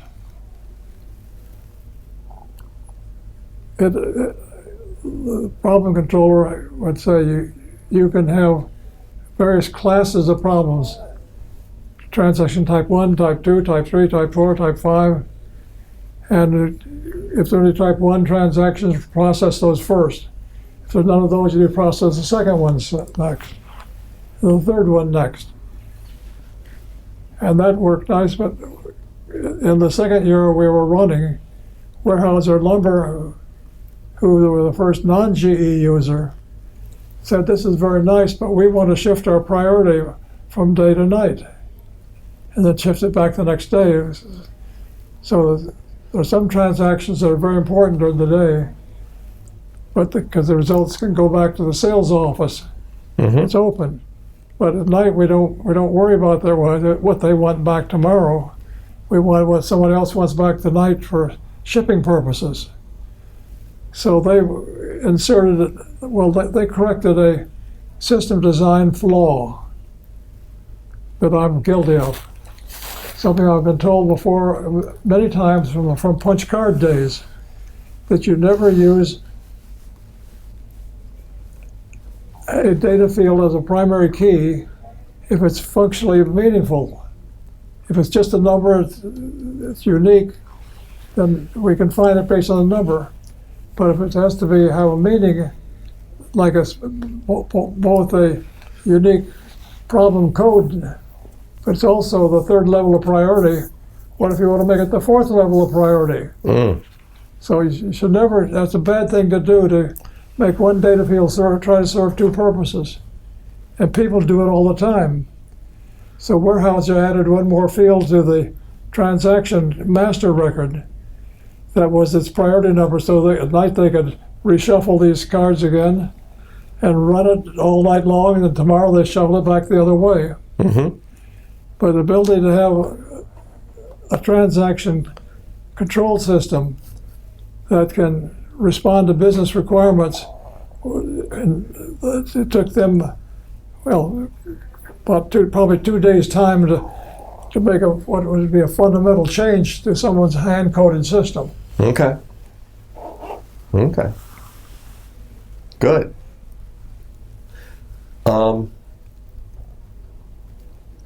Well, I think that's a good, in some sense, that's really a good summary of, what the fundamental advances were in the system. Can you talk a little bit now about the history of the system? It was originally set up to run.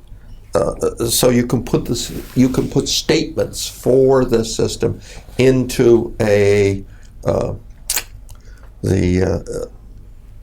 GE compiler, sort of their own version of COBOL. Yes. Compiler system. Pre-COBOL. Pre-COBOL, yes.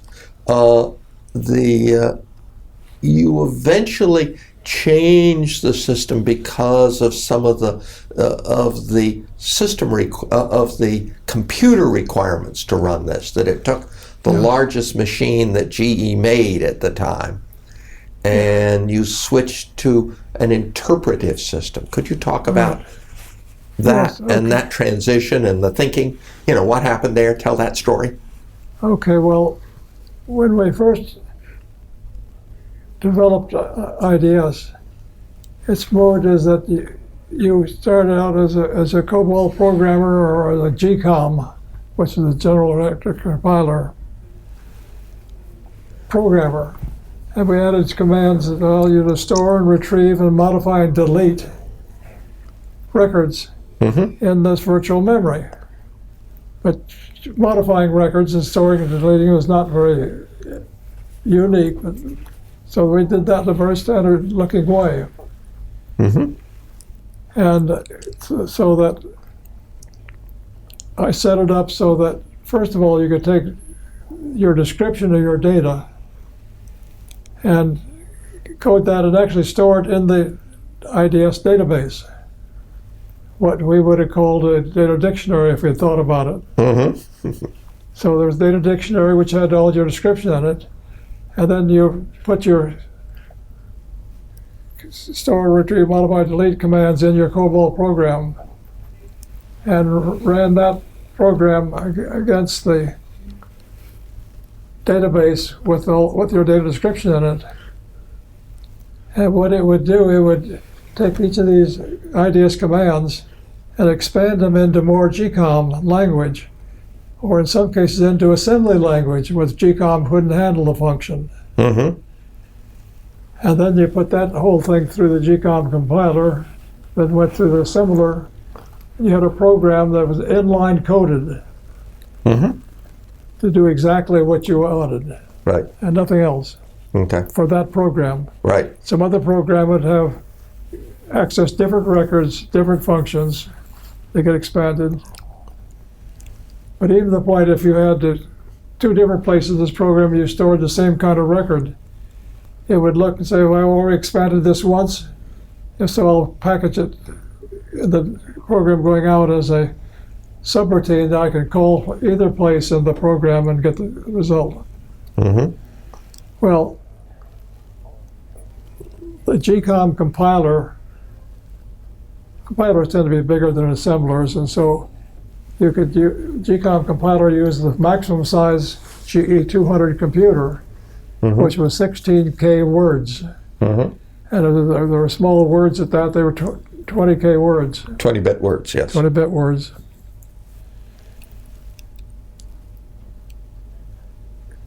And that also was considered by many GE departments as being very expensive to get a big GE 200.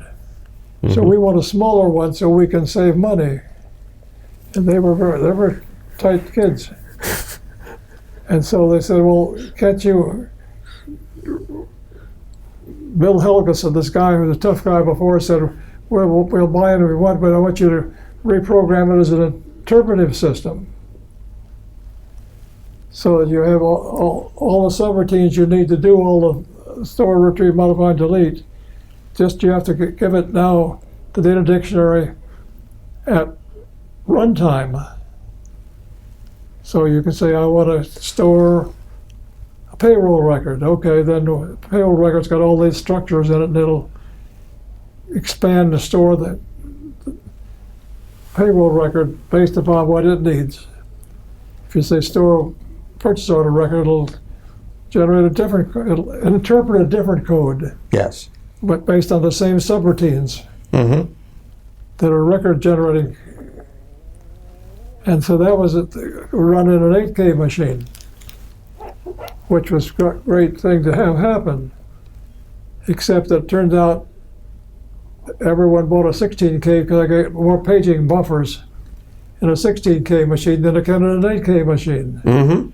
Because the interpreter is still the same size, the program is still the same size, so that they all wanted to buy 16K anyway, and so I spent a year reprogramming that whole thing. Because that's the second program I wrote. Okay. And so and it turns out, you know, I had not heard of Moore's Law. In fact, I looked up in the book the other day. Moore's Law was not spoken until 2 years later. So how do I know that I can get twice as big a memory next year and everyone thinks it's a bargain next year and this year it's too expensive? Right. So that I often wondered whether things would taken a different course if we'd stayed on the inline coded version. But to my knowledge, all of the versions of IDS and its lookalikes still run interpretively. Okay. Because it's clear how you do it. It's the way Charlie did it last time. Yes. Okay. All right. So that was a progression in IDS. At the time, the IDS originally was just used in GE departments. You mentioned Weyerhaeuser was the first people who, outside of a GE department, that wanted to use it. Talk to me a little bit more about the evolution of IDS as a programming, as a product within GE, and then I'd like you to talk a little bit about who the competitors were and what happened in that world, especially what IBM did.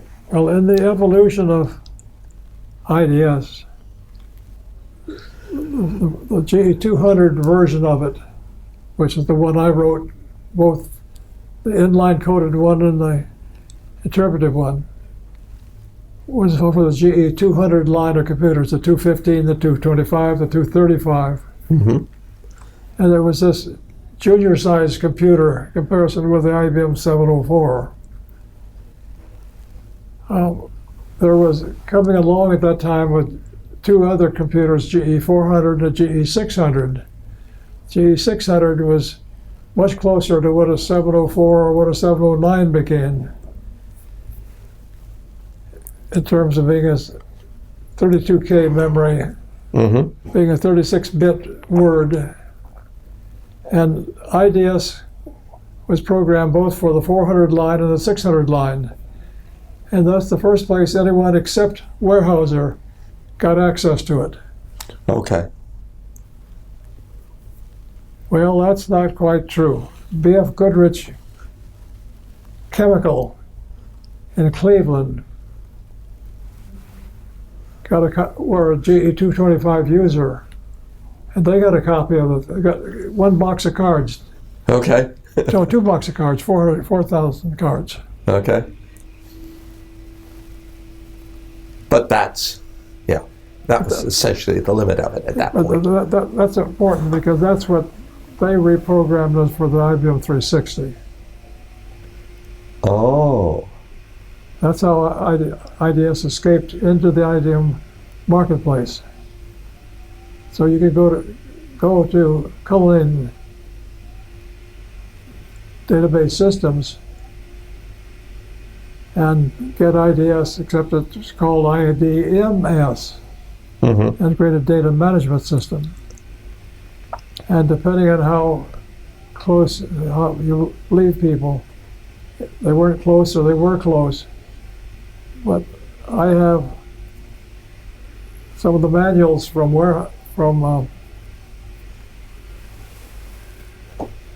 it came out of the, Goodrich? Did you say B.F. Goodrich? Or B.F. Goodrich reprogrammed it for the 360. And then that was taken over as IDMS by Cullinan. And when Cullinan ended up hiring more people than they could pay their salaries, and so they weren't making money, and their stock went boobs. Yes. And they were actually bought out by people down in Long Island. Yes, the Computer Associates. Computer Associates, or CA. They took over IDMS. Yes. And in fact, I sent off to the Charles Babbage Institute some tapes I have, which shows that their data formats on the pages are the same as I designed. Oh my goodness. So Wow. there's a lot of similarity there. Yeah. And they didn't understand some things when they recopied it, so they split some things I joined together. So it's lost a little power. But anyway, the B.F. Goodrich escape with the 200 was one early non-GE user of IDS. And so they did it for the 360. Do you remember about what time? That they must have done this sometime after 1964 when the 360 was announced. That was done. I don't know exactly, but let's put it late 60s. Sometime in the late 60s, yes. After 360s were shipping. After they were shipping. Okay. And after B.F. Goodrich Rubber Company, which is a parent of B.F. Goodrich Chemical, said, we're going to standardize on IBM. Okay. And so they said, you can give up on IDS if you want to, or you can reprogram it for us on the 360. And of course, anytime you program something in a different interior decor program machine, you're going to get the coding is going to look somewhat different. Different programmers have different styles, but obviously IDMS got some other things they copied from IBM to give them a broader marketplace for IDMS. Okay. So was this put into share so that any IBM installation, 360 installation, could run IDS? No, you couldn't do that because the 360 version was a product owned by B.F. Goodrich, which they licensed to Cullinan, which eventually transferred the license, and the rights went with it. Okay. Okay. So that's the history of how it got to Cullinan. When did Cullinan get it? Do you remember what year Cullinan? I don't remember when Cullinan started. I don't remember. Yeah. Okay. And then, as soon as it was up and operating really as two IDMSs in GE one year, and the next year 4. They went up almost doubled every year for quite a while, adopting the 200 version. And in the meantime, back in Phoenix, where the headquarters for GE Computer Department were, they were reprogramming it for the GE 400 and the GE 600. Although they were done by 2 different teams, but at one point I said, look, we have to have the same randomization algorithm. So when you can move a database from one computer to the other, and the randomization works the same. So if you're doing that randomized storage and retrieval, you don't lose that capability by moving from a 400 to a 600. Yes. And the rest of it's protected by other software. Okay. All right. But the 400 and 600 were sold for a long time. In fact, if you go to Google now and Google up what is Honeywell, and Honeywell is not the Honeywell it was before that bought the GE stuff. Right. But it's an aerospace company that bought Honeywell, but kept the name. And there's still IDS education classes going on. Really? At Honeywell, at least they were last year. My goodness, that's cool. A few years back, when the Charles Babbage Institute was earlier in its life and had not quite settled down yet in Minneapolis, where it is today, they had a trustee group that kind of helped in its funding. And I went to a meeting they had in San Francisco or the Bay Area. And I met a man there that I didn't know, but I knew his father, who had been one of the share people from the University of Michigan. Was probably head of the computer department at the University of Michigan. But his son was head of the IMS department at IBM. And we were talking about IDS and IDMS. And he said, well, he was managing the IMS group, and they still had 4,000 IBM mainframes running IMS worldwide. And I had previously heard that IBM, can't say it, Computer Associates. Yes. I went to one of their user meetings. I had user meetings. Yeah. Still having user meetings. Okay. And they said they had 1,000 IBM mainframes still running IDMS. Oh my goodness. And if you look at the largest transaction processing systems in the world, they rank number 2 or number 3, which is British Telecom, which is now BT. Yes. And I had a chance to call on them, and they're still running IDMS. I don't know how many hundreds of thousands of transactions a day. Wow. Because if you have a tough, demanding, performance-oriented system, there's nothing better. And I think we've proven you can't do a hand-carved one and get it better either, because you don't know enough of all the tricks. Yes. So IDS as IDMS is still 1,000 of those, plus there are Honeywell machines still running it. The banking system in general in Norway runs it, or online banking. Wow. That's pretty good. That really is. Now, what was IBM's? Did they eventually come up with an answer?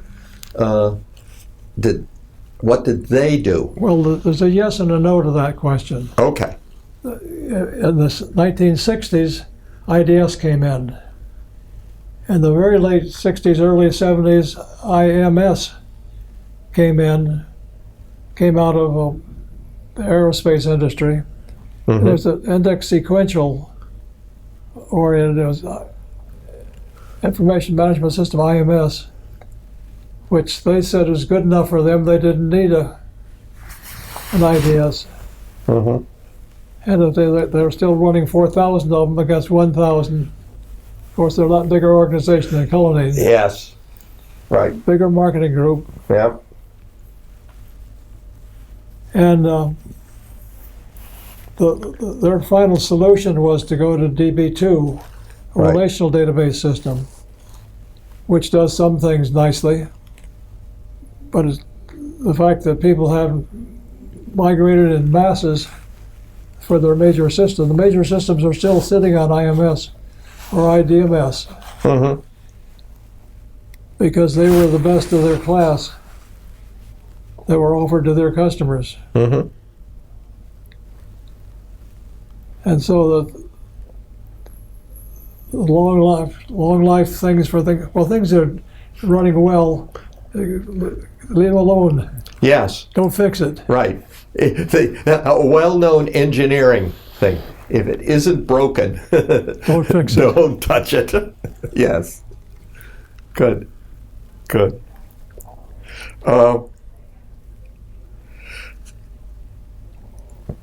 I have a couple of general questions I'd like to divert to right now. Okay. Yeah, and then we can go back a little bit more in to the historical mode. Okay. Okay.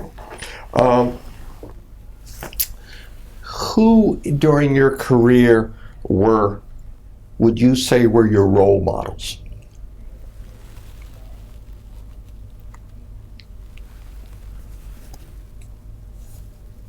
I don't think there is a person that comes. There's some people that I worked with that I feel were very important, and they're contemporaries of mine. Mm-hmm. Russ McGee was one of the people that came out of GE Hanford and became the chair of data processing chairman after I left. And he and I have worked together on various things a number of times, and I always felt I'd learned lots of things from Russ McGee. Okay. And Stan Williams, who again is a contemporary. In fact, the three of us are all within 1 year of the same age. Oh my goodness. Okay. That means we're all, well, Stan, if he was living, would be 90 now. I'm 90 now, and Russ will be 90 later this spring. All right. But those are my closest compatriots, and role models, I'd say also, in the sense I felt like I could always learn from them. Okay. All right. Good. Another sort of general question. Looking back, what were the turning points for you in making your life decisions that sort of led you to where you are? Well, I think, I'll go back to your words where I made my life decisions. Yes. It seems to me in most cases, the situation seized me instead of my seizing the situation. Okay. I kind of rolled with the blow as it went along, and maybe some of the things like when I said I signed up, I didn't sign up, I just went and took Wharton School classes on the daytime with no official authorization. I just registered for them. Okay. Because you were free. I was free. Daytime, Yeah. and you were curious. And I didn't make the opportunity. It fell on me in spite of myself. Yes, okay. And so leaving Dow Chemical to go to the project for ISP2 was a situation where I had inquired around the GE network I knew about and didn't find anything, and didn't take the job with Thomson Rainbow Wooldridge. And then, so that Harry Tellier called a friend in New York, said, "You ought to hire this guy." And he came and got me. Okay. And the jobs that came up at Dow Chemical were kind of came there, and I guess I may have done things that made other people select me for a job. Mm-hmm. Oh, in fact, one thing we haven't talked about at all is the data communication work I did with the Open System Interconnection group. I want to get to that, but yes, definitely. It's an example of an opportunity that kind of came up, and well, I think maybe I maneuvered that one more than any other one, because when they were going to form this new international committee, ISO 16 committee, the Honeywell staff group back in Minneapolis said, we're not going to spend any time on this. And I had been working on communications more than I'd been working on databases at that time at Honeywell. So I thought we should get in on it. So that what I did, the man who had been helped us on the IDS codicil work that we haven't talked about yet. Yep. But from U.S. Steel, as one of the codicil committee people. And I said, well, if you nominate me as chairman of the SD16 committee, the Honeywell management probably would be too embarrassed to say no. And that's exactly the way it worked out. Very good. That's how I got into be the chairman of the International Standards Committee. Yes. Number 16. Okay. All right. That's good. So another question, a generic question is, what is your biggest regret in terms of decisions you made? Well, the discussion we had about the interpretive versus inline coded one is a real clear case of a decision we made, which we know is not a bad decision. It worked. Mm-hmm. And the other one was intellectually more advanced, because everything was buried by compilers and a lot less manual fiddling around, because we had to regress back to assembly language to get it in the 8K machine. So that was one of the decisions I always wondered whether that was. The other decision that I think that an opportunity that I didn't appreciate at that time is that in terms of what I've talked about as being the problem controller of the operating system for transaction processing was a late bloomer, so to speak, because we had been working with one of the GE divisions, the aerospace division, and they were going to build us a little small, compact transaction processing operating system. And when they said, "Oh, it's ready to go now," it's got between 2,000 and 3,000 instructions, and we said we only allowed 4,000 for everything. And then we just said, "Well, that's very nice, but thank you very much." So only in the last year did we get around to worrying about what we were going to do for an operating system. I said, well, an operating system, this is like a store and forward message system. And we're going to store and retrieve and forward. Yeah, it sounds like a database problem. So the problem controller stored the transaction database records, transaction records, in the database along with everything else. And we just treated it as another subroutine to call. And it called it loaded the data, selected which transaction type to use, picked the first transaction of the transaction type, loaded the program that went with it, or if it wasn't already loaded, and turn over control of it and get out of the way. So we had our operating system, transaction controller, is probably less than 70 instructions, because they're all IDS instructions. Because we're storing and retrieving records, and we're not looking inside of the records. Yes. So it's just one more thing to store and retrieve. Mm-hmm. And the other thing that came along with this, because it was being done with IDS, that if you had an application program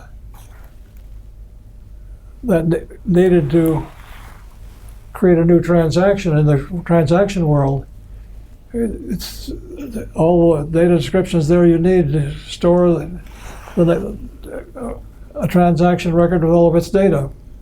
Mm-hmm. So the way we handle level structuring in the parts explosion was that we just start the highest level doing parts explosion, and it would leave a record of the next thing the motor would explode, and actually had a transaction code was slightly not as good, so we wouldn't get to it until after we got rid of these guys. So I later said, well, why didn't we? Let me stop here for a moment. Yes. No, but the question here says, why didn't we go back to GE and said, when you're doing IDS, we appreciate what you're getting along with it. And I'm not sure how much they ever knew about it, or because I lost touch with that work group. Yes. Okay. But in a sense, that's a regret that they did not, that you didn't sort of point out to them and sell a little bit Well, what it was doing and how important it could be. It was a big thing to do transaction processing, because people were having to hand code transaction processors. Right. And here you got one off the shelf. Right. Well, because this is what Weyerhaeuser took that thing and fixed it so they could change the priorities Right. day to night or over the weekend. Yes. And talking about storing forward in this thing, the transaction, that once I had a visit back to Weyerhaeuser to see what they were doing, and they said, we had a funny experience. We had a point some months earlier where the orders flow was going up, and they were getting more transactions coming in. And they were getting enough transactions so that when the Monday transactions had been processed, and at the end of the day, it was ready to the next day's transactions, there were still some leftover transactions from Monday. And on Tuesday, there was more Tuesday transactions left over for Wednesday. And so that these orders, which are pretty important to the business, were getting pushed down in a push-down stack. Mm-hmm. And so that when you got around to Friday night, they got rid of their highest priority things. And then they started working off this backlog of things. Yet in the meantime, all these things were being backed up on orders. You could get a new customer code for a new customer from the system in a matter of a few seconds, because its priority was always higher than an order's priority. Yes. So this thing would back up enough orders so it took them until sometime on Sunday to work them all off. Yeah. Wow. And this, one thing about this that drove the operators crazy is that 635 computer that Weyerhaeuser had in its operations center had no local I/O devices on it. No card reader, no punch, no printer. Mm-hmm. No typewriter. It just sat there and ran. And it drove the operators wild. How do we know it's doing the right thing? Yeah. How come, what if I'm on a loop here? I'm doing on a loop. Yeah, that's right. We have loops all the time. Well, the IDS didn't have loops. And so they said, well, what we'll do, we'll take a IBM electronic whatever those IBM typewriters are, Yeah, selectric type. selectric typewriter. Right. And we'll program, so what's an hour? It reports the length of the queue. And so what's an hour? You go look at it, it goes, okay, that's different than it was last hour. It must be, it's okay. And we leave it alone. Because they want to shut it down because they didn't know what's going on. Yes. Okay. Yeah. They were afraid it was, gotten into some loop. Yeah. Oh, one thing that fits in here at the moment, Yes. added in, Weyerhaeuser was a very aggressive information processing group, very aggressive company in the lumber business. Okay. And so it didn't take too long before staying up all night on Sunday to get your work out was not a very happy solution, because what happens when Sundays run out of time and you're in Monday? Right. And you still haven't gotten the last week's work So done. they wanted a version of IDS they could run on the new 600s. So they'd have the bigger computer, and the 600 had some extra memory capacity and whatnot.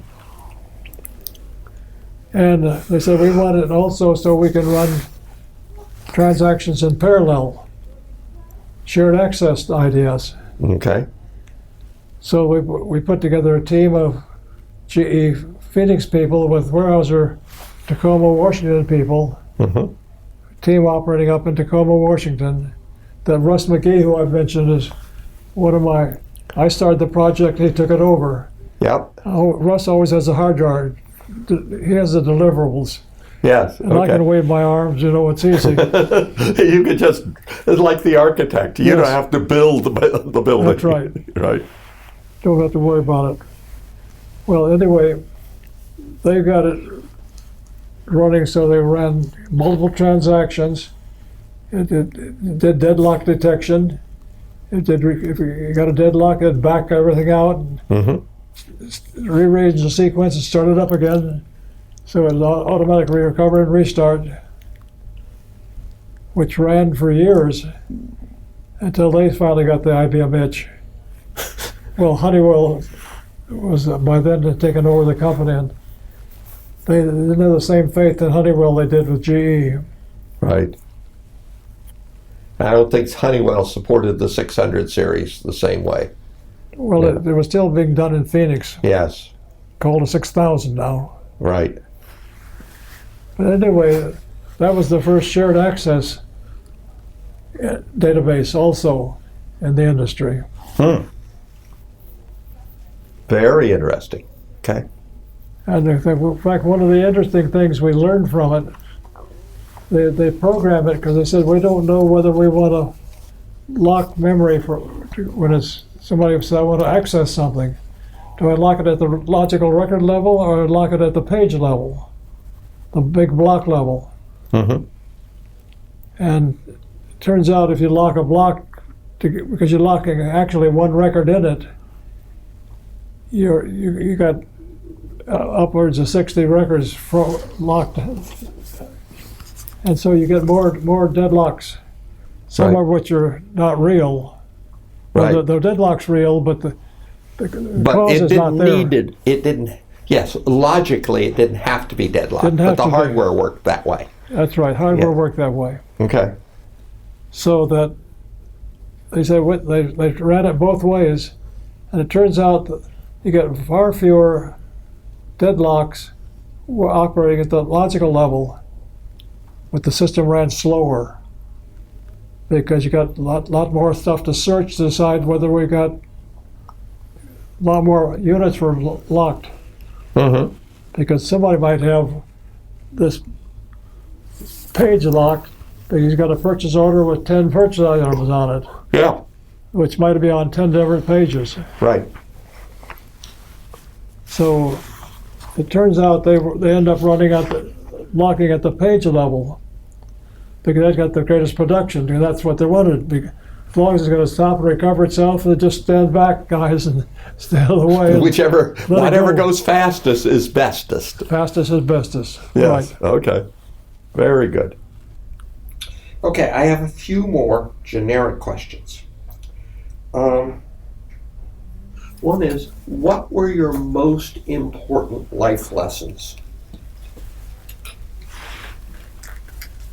Most important life lessons. Yes.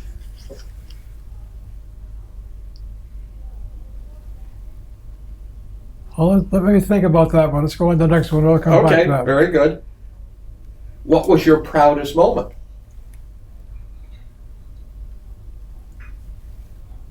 Proudest moment. I guess when I got married. Very good. Okay. Did you have... Let me tell you a story. Okay, you're going to tell me a story about that. That's good. Well, just a bit about that. But when the first child arrived, it was Chandani, who you've met. Yes. And we went out to, this is back in the days when fathers were not allowed anywhere near the delivery room. Mm-hmm. You could go look through the glass to the room where the babies were. And the doctor went in and reached down with his two fingers out like this. And Chandani grabbed, this is my first daughter for those of reference, this little baby girl with hanging on two fingers, and picked her up out of the crib like that and said, when they're firstborn the first day, they'll hang on and they won't fall. Now that strength goes away very quickly, but he put her back down in the crib. Oh, my goodness. So that was quite a shock, if you like. Yes. Wow. That she's holding herself up. She's holding herself up. She's got her little hand hanging around there. Wow. Oh, my goodness. All right. That's wonderful.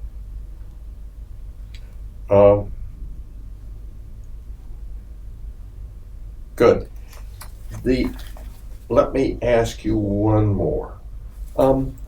What advice would you give to young people thinking of entering the computing, we'll say the computing field?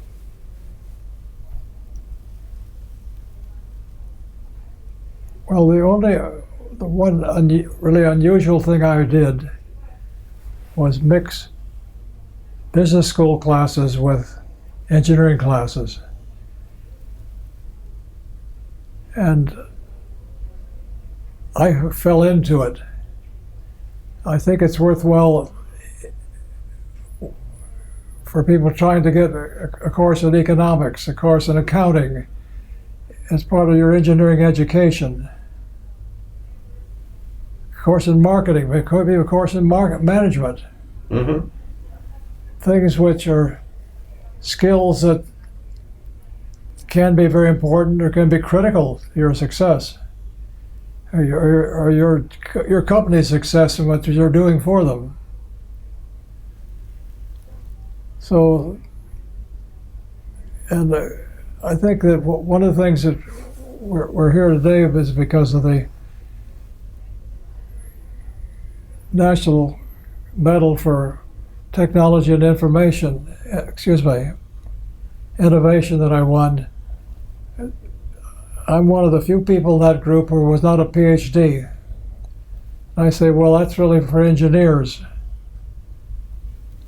because engineers have different requirements than scientists do. Scientists don't very often have to worry about accounting or marketing strategies or things like that they get with some management courses. So people ought to think about training themselves not just as scientists or just as engineers, but as people who have to live in an organization with people, and their people problems along with it, their technical problems.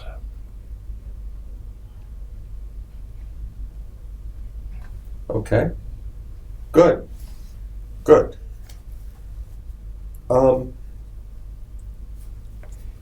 I have to ask you this question. One more generic question. What contributions to computing are you proudest of? Well, I think the most interesting, maybe most significant contribution came at the time the disks had physically arrived. People could store things, the costs were coming down, and that the whole new world of things, if you could have a shorter and shorter response time from the computer action you were working with. And IDS provided the means you could get some very short response times to problem solving. So we were running transactions, some which might be just a few seconds long. Other words, it could be mixed in with things that might take minutes. But in the transaction world, you don't want anything that takes an hour. If it's going to take an hour, you want to find a way to break it up into pieces. What you could with the problem controller we had, you could break it up and have each piece leave it a message for the next piece to start up. So you could break it in a vertical sense as you progress through time. So I'd say the best kept secret is the problem controller part of the system. And I like all parts of it. You know, one thing I brought here, something I want to show you. All right. Would you bring that box, not white box, that's a blue box. Happy to. Shall I open the box, or do you want to open it? Let's bring it here. Is the camera running? The camera is running, but I need to broaden out the so people can see the box. They're just seeing your head. Let's go. All right, there you go. Well, this box, if you look very closely, it says it's Tiffany box. Now, Tiffany is not just my opinion, but other people think it's one of the best jewelry stores in the country, in the world. And in here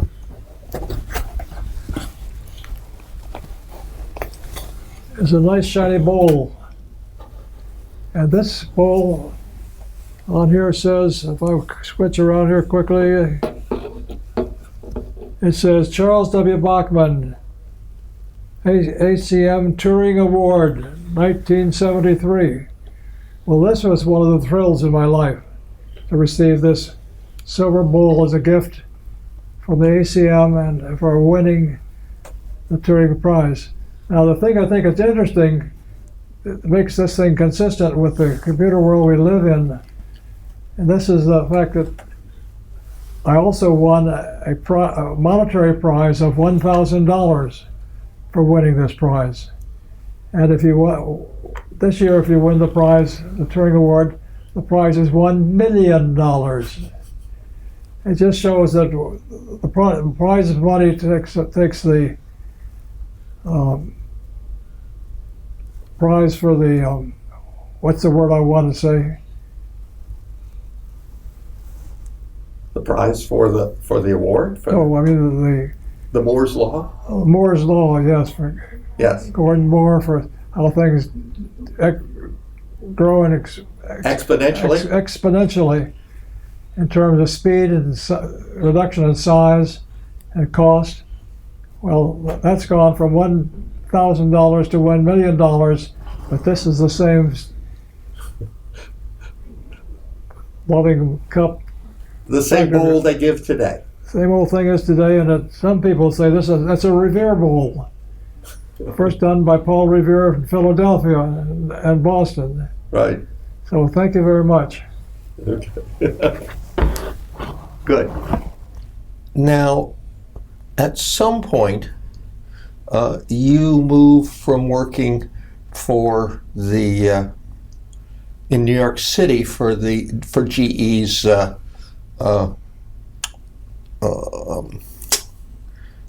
not overall corporate organization, to moving out to Phoenix for to join the computer division. Right. Could you just tell us a little bit of the story of how that happened? What was that transition? How did you end up there? Well,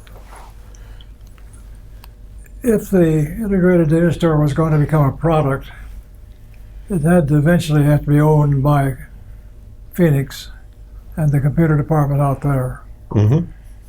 So it was a matter of when is the right time to move.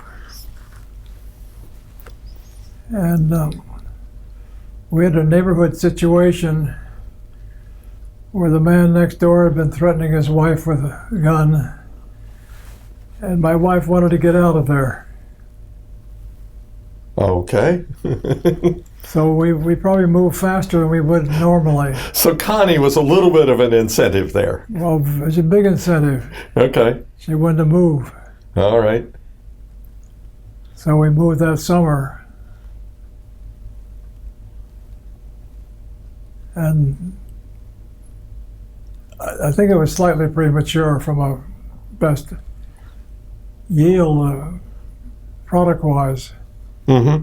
because I lost control over the 200 line and never gained control over the 400 or 600 product lines.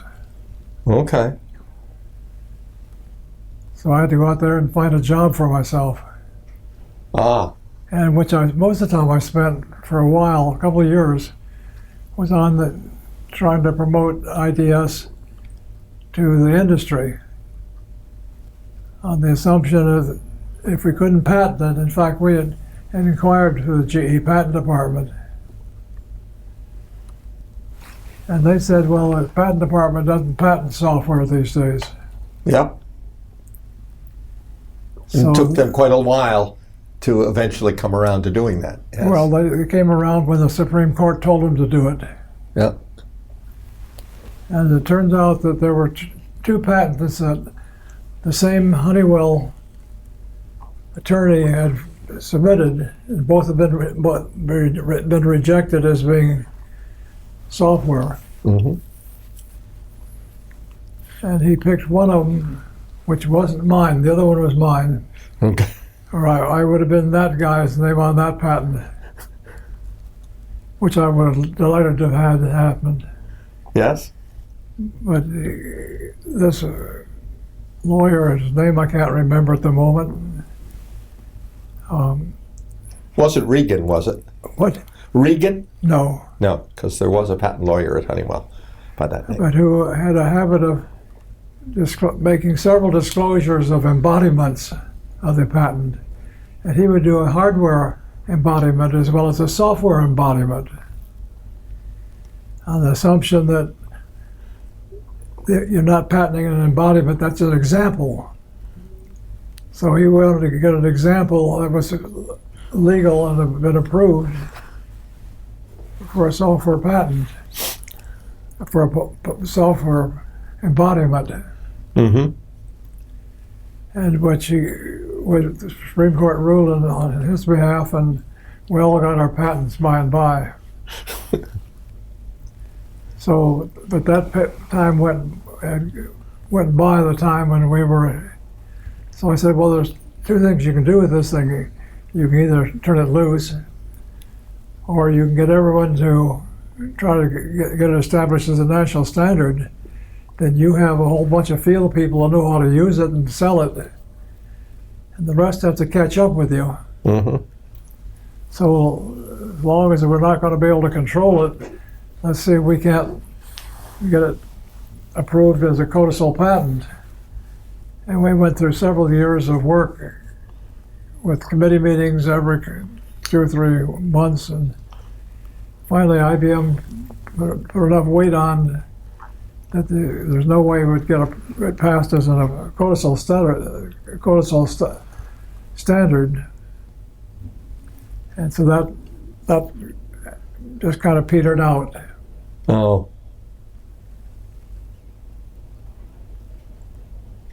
So that's the way that went. All right. So you spent a couple of years out at Phoenix working on that? Yes. Yeah. And I think that someone, in fact, in the papers for the National Medal for Technology and Innovation, one of the recommendations listed there were 10 or 12 different companies who had embodiments of ideas that they used. Mm-hmm. So that got broad use, plus the IBM through IDMS. So it got spread across a lot of people. But GE never made a huge amount of money. I would say they stayed in business longer than they would otherwise. All right. So I'd say they made a lot of money. When did you move to Phoenix? The summer of 1964. All right. We're out there until summer 1970, after Honeywell had bought, or after GE had sold themselves to Honeywell. Yes. Okay. Were there any other interesting things that you managed to work on while you were out at Phoenix, besides this codicil effort to standardize? That, and also I was working on the communication-oriented extensions in the opposite direction of the database, which was data storage and retrieval. Mm-hmm. So I've been looking for ways to expand the programming world in the same sense there would be a set of commands and descriptors and whatnot to let people do computer-to-computer order processing and whatnot. So there was a lot of work going on at that time about computer-aided business, business or between businesses, Mm-hmm. business-to-business communications. Okay. And so I was putting my effort in that at the same time. And then we got into the thing through where the British thought we should have an international standard for computer communications. And they're the ones who stirred up the interest that led to the creation of the ISO International Standards Organization, Subcommittee 16, with the responsibility for computer-to-computer communications. Now that didn't happen until after you became part of Honeywell, right? That's right. It was activated after Honeywell got involved with it. Okay. So in 1970, after the acquisition, did you move? Is that when you moved to the Boston area? Back to Lexington then. Okay. And the kids all said this deal came up about the pending merger. It came up in the spring. Mm-hmm. With something that said that it would be finalized on the 1st of October. And the kids all said, we've been moved enough times here. If you can't be there by the first day of school, we're not going. Because if you don't get there the first day of school, you're a new kid all year. Yes.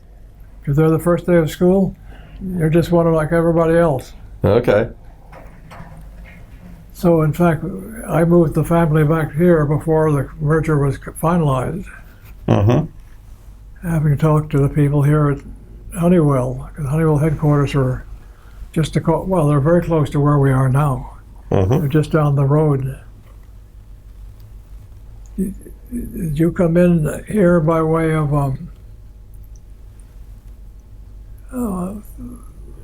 I came in down Trapello Road. Trapello Road, okay. Well, the next on the road, just beyond that. Now, if you came Trapello Road, Right. not Totten Pond, No, not Totten Pond. Trapello.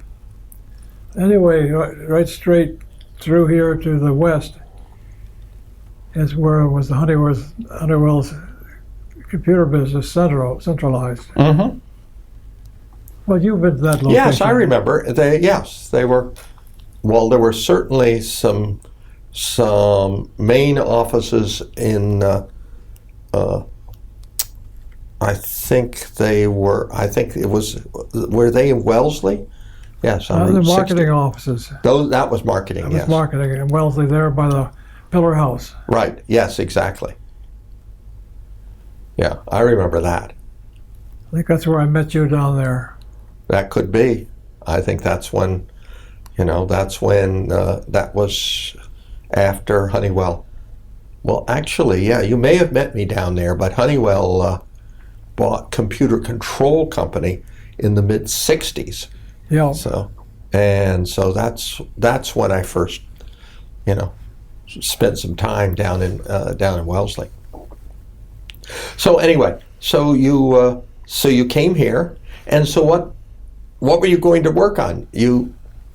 Work on the communications. You decided to continue working on communications. That was what was a missing piece, Okay. Yes. at least from my point of view. Mm-hmm. And so I managed to stir myself into the mixture. Yes. Now, who did you end up working for when you came here? Was it the same GE group you'd been with in Phoenix and they got transferred, or was it? Well, no, I was the head of a group of software people Okay. who came here, and we worked in the software department. All right. And these were people from GE? No, well, I brought a group with me from Phoenix, Yes. Okay. but the man who I worked for, well, the man I would have worked for died suddenly. Oh, my goodness. I forget what his name was. He died even before I got here. Okay. And another, I forget who the man who took over, but who was in charge of all software. Hmm. And there was a new product line going on at that time.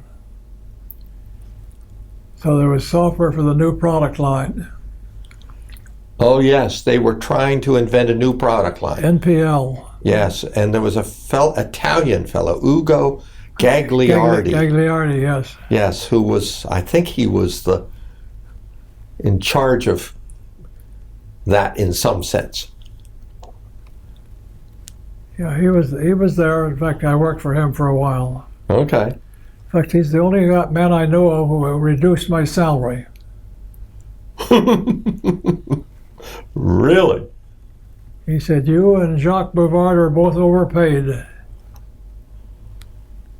Oh my goodness. He cut both our salaries. Wow. Now, was Jacques native to Honeywell? Yes. He'd been there before. Yes, he was there when you arrived. He was not a GE transplant. Okay. All right. So did both of you work on the software? Yes. Did you work on NPL or, on the new product line? Yes. Okay. That Phoenix was involved with this too, Mm-hmm. because Phoenix is going to be they have three sizes. Boston got the medium-sized machine. Phoenix got the big machine, and I guess the small machine was divided between Paris and Milan. Okay, between Bull and Milan. Okay. All right. And so that went on for a while. So what happened there? Well, what happened there? Yeah, what happened to that project? The thing just kind of bubbled along. Mm-hmm. And what? Well, I guess in the end, there was they created a advanced research group, which Jacques and I were in, which Ugo was in charge of. Well, but between us and Ugo, there was an Italian man whose name never is lost. Okay. Or I should say, I can't find it. That's what they say. You don't lose names, because when you hear it, you say, "Sure, that's the name." Right. It's just that you don't know how to locate it. It's a search mechanism Yes. problem, not a memory problem. Right. Okay. But eventually, after about 10 years with Honeywell, I said, "It's not going anywhere." We had some new ideas out on the table, but they weren't going anywhere. In fact, I was never very good at selling up in the management. There are all kinds of opportunities I could have gone and sat down with management and even been thrown out the door. But I was too passive, I guess is the word. Okay. So there are opportunities that I had that I didn't recognize then, or maybe ever. They came and went. Mm-hmm. Do you have any examples of those that come to mind? Well, I think the most important one is the one about the problem controller.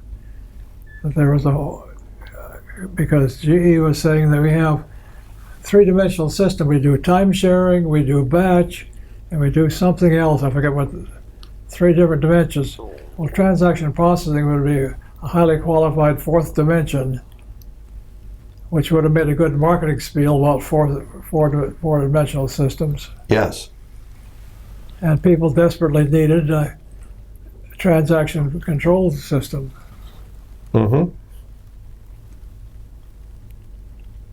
Okay.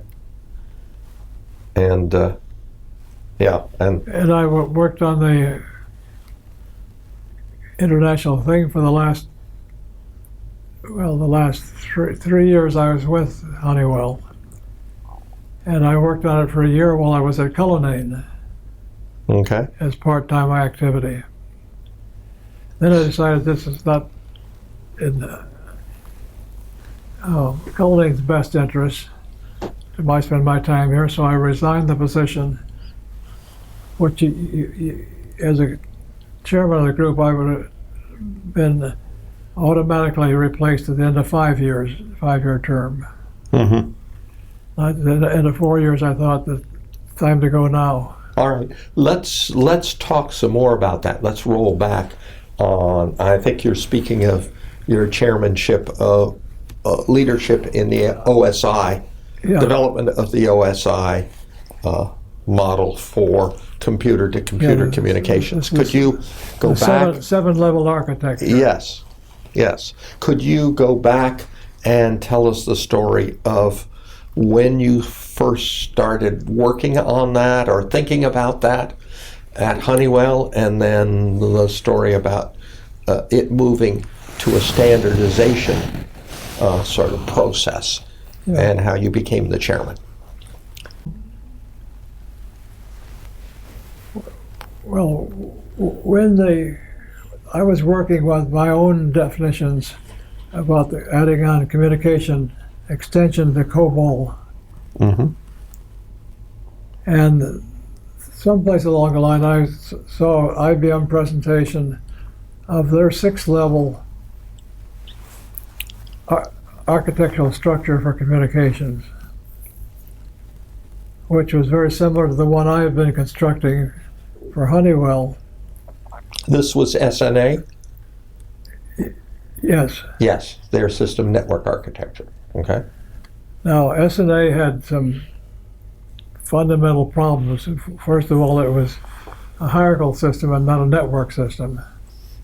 I always assume someplace there's a mainframe which controls all this for company A or for company B. Mm-hmm. Also, one of the things that we haven't even talked about, it came from IDS, is it had what we call a level of data independence. So your program, you're writing may have a certain view of what information looks like. And somebody else's program has a different view of that. But there is a canonical form which is in the database. And so you can define how each of these maps onto the canonical form so that you could bring in something that's already existing, and as long as you could map it onto the canonical form, you could make it compatible. When you move the data into your working storage, it would be reformatted to be compatible for that program. Mm-hmm. Well, the IBM 6-level architecture did not have a data independence level.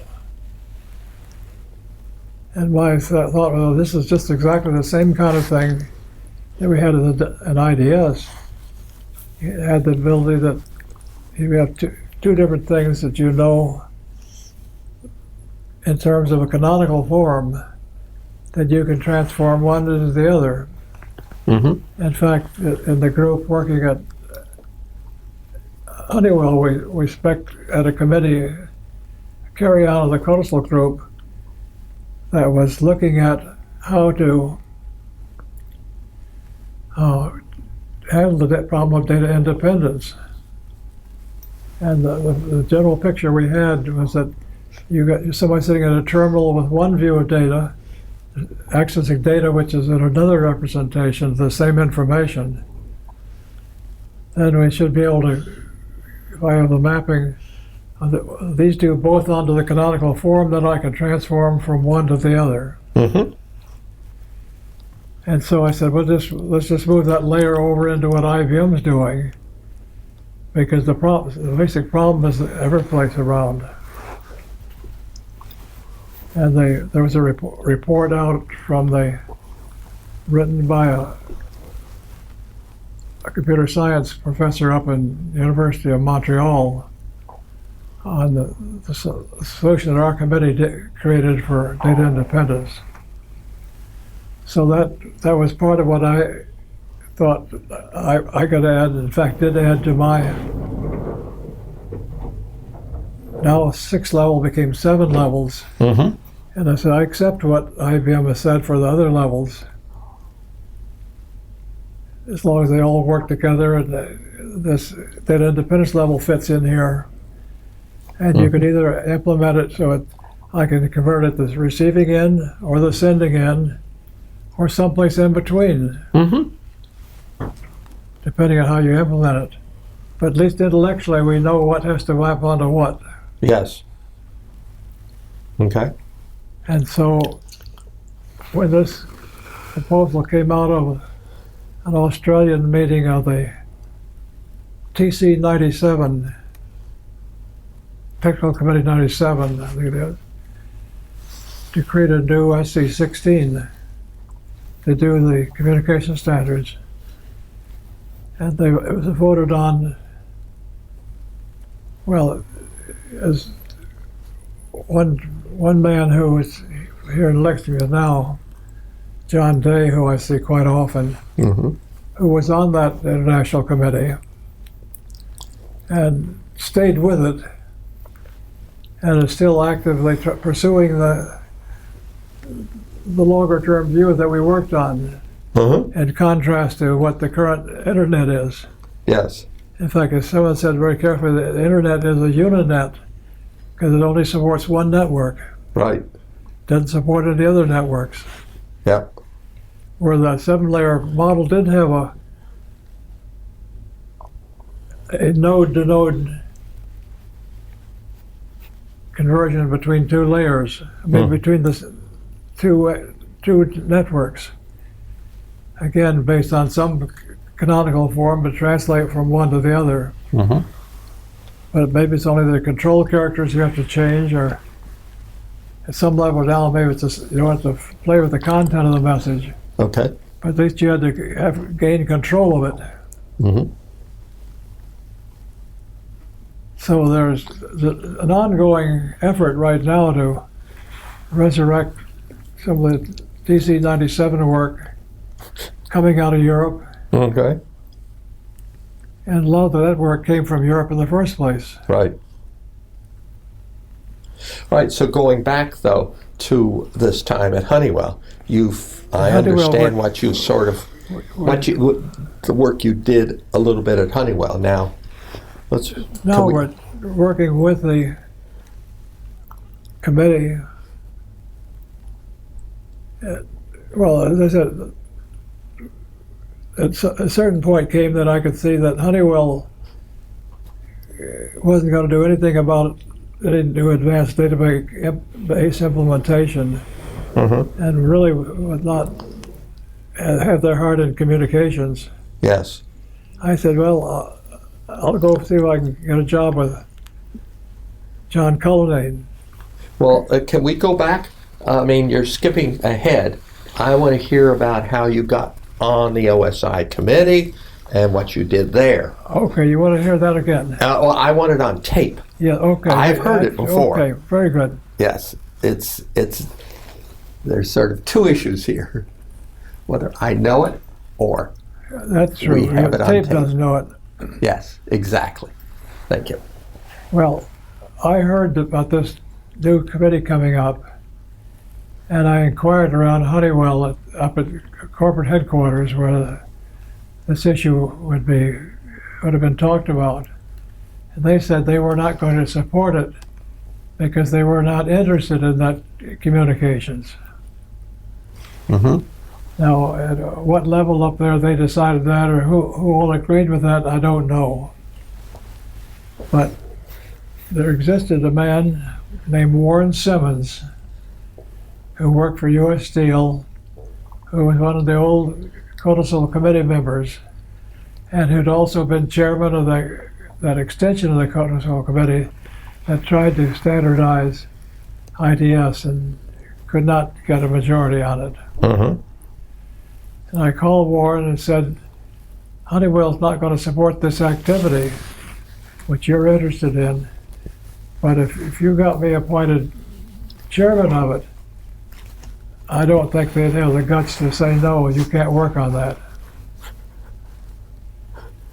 As it turned out, I forecast correctly. They wrote me a letter, offered me the job if I could find time to work on it. Yep.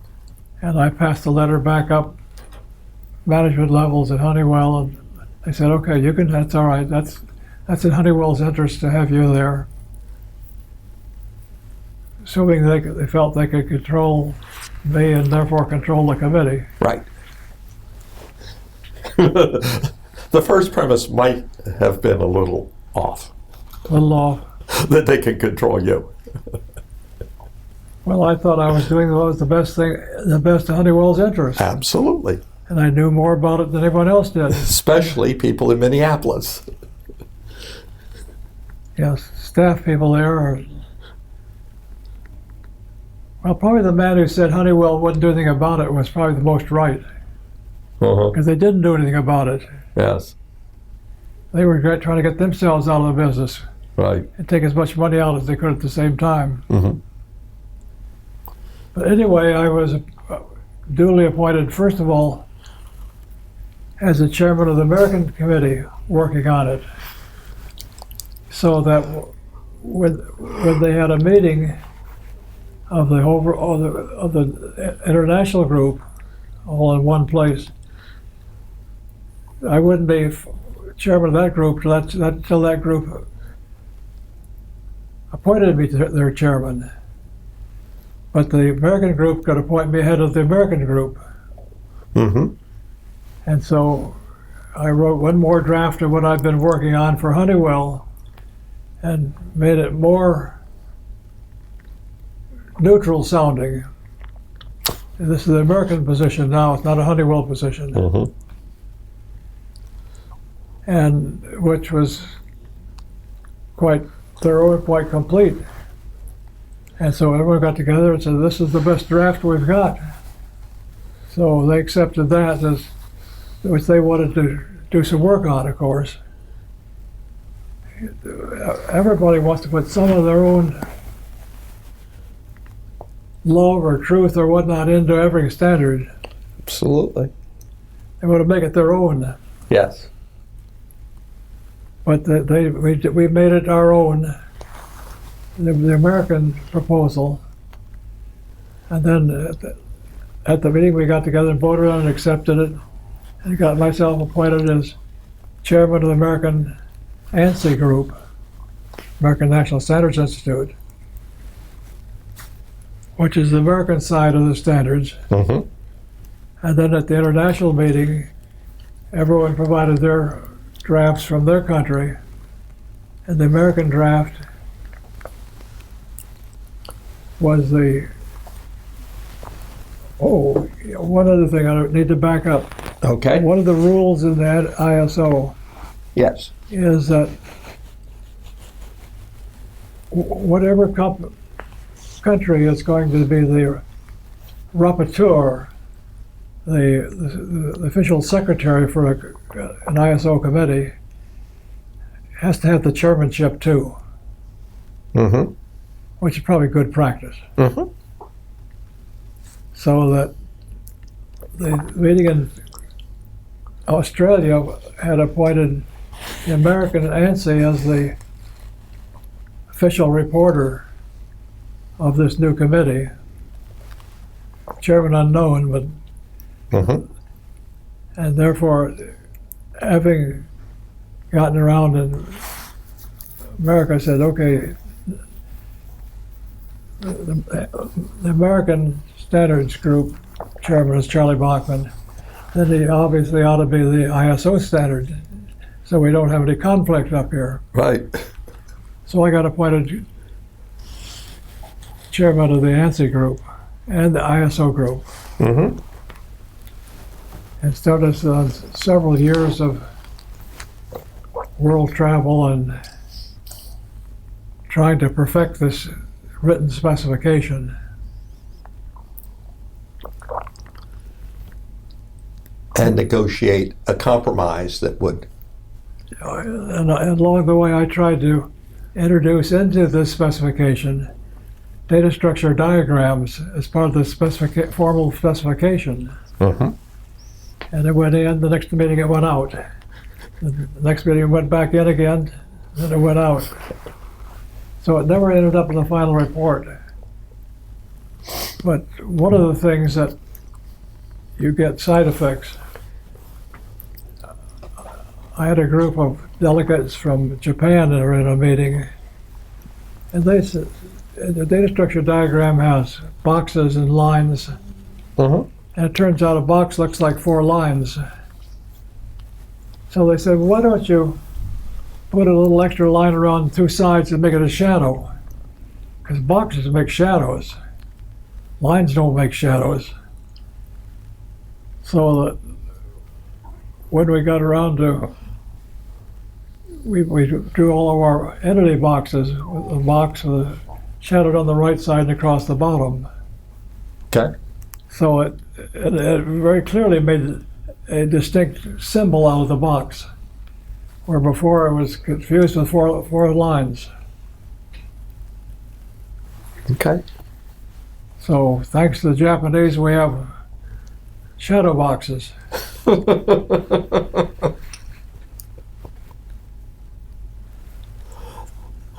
But that went on for 4 years.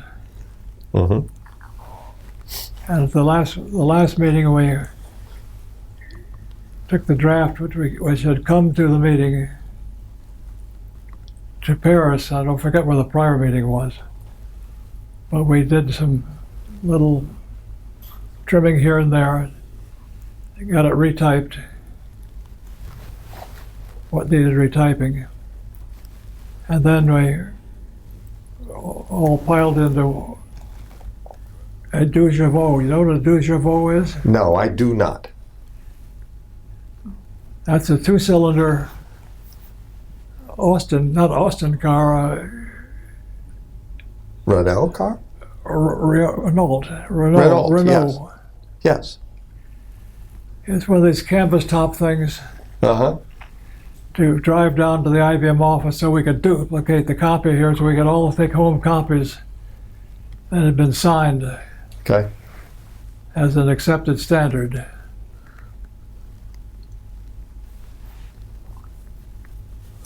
That was a big point. I think we had 7 people in that deux chevaux, which is probably good for 4 people. Yes, that must have been fun. Funny. I think deux chevaux means 2 valves, Okay. or 2 cylinders. All right. It was really the lowest priced car you could buy in France. Okay. But it was transportation. Mm-hmm. And it was shortly thereafter that I had a meeting in Tokyo that I resigned my position as chairman to go back, spend full time working for Honeywell, for Cullinan. And I shortly after got laid off by Cullinan because they felt they had to put a relational database out. They couldn't imagine me helping put out a relational database. Although this brings me to missed opportunities Mm-hmm. that you'd asked about earlier. Well, one of the things that I had observed when I was in Phoenix a couple of visits earlier in this is that one of the men out there who had worked on the relational database system for Multics Mm-hmm. had found a way that he could take a relational query and translate it in an automated way into a IDS program. Okay. And in fact, he explored moving back and forth. He said there's a great deal of similarity, difference in style, how you do it. But the objects they're dealing with can be considered the same. Records and entities are the same thing. They have primary keys.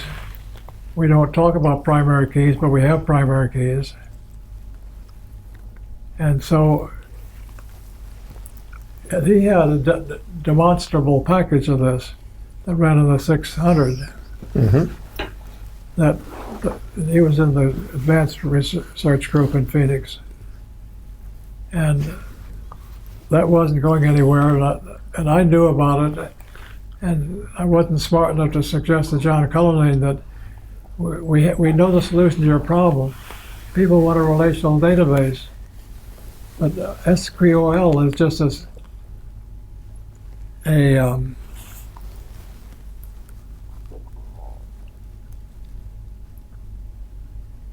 SQL query language. Yes.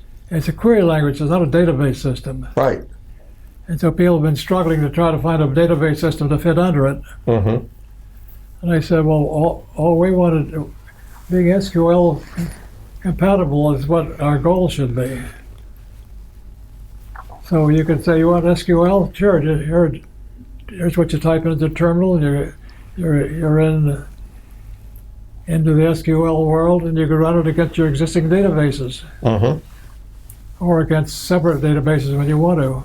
Right. And if I had been clever enough, or subtle enough, or smart enough not to be prejudiced against SQL, and said, what's the opportunity? If I had been an independent contractor saying, what do we do? Yes. And knew to say what I knew, I would have said, you should put an SQL front end on IDS. Well, Never passed my mind. I'd seen it demonstrated, it worked. and it still didn't. Well, people get prejudiced about things. Yes. Okay. And I didn't stop and say SQL is, what's SQL stand for? Query language. I want to say system query language, but I don't know that for a Doesn't fact. sound right. That it probably isn't. It would have been a beautiful solution for John Cullinan, because it would have enhanced his product offering. He could charge more because you got this extra interface you got to buy if you want it. And instead of falling on his nose, because people stopped buying IDS because they wanted SQL. Yes. Well, you don't sell them SQL with IDS Right. for a higher price.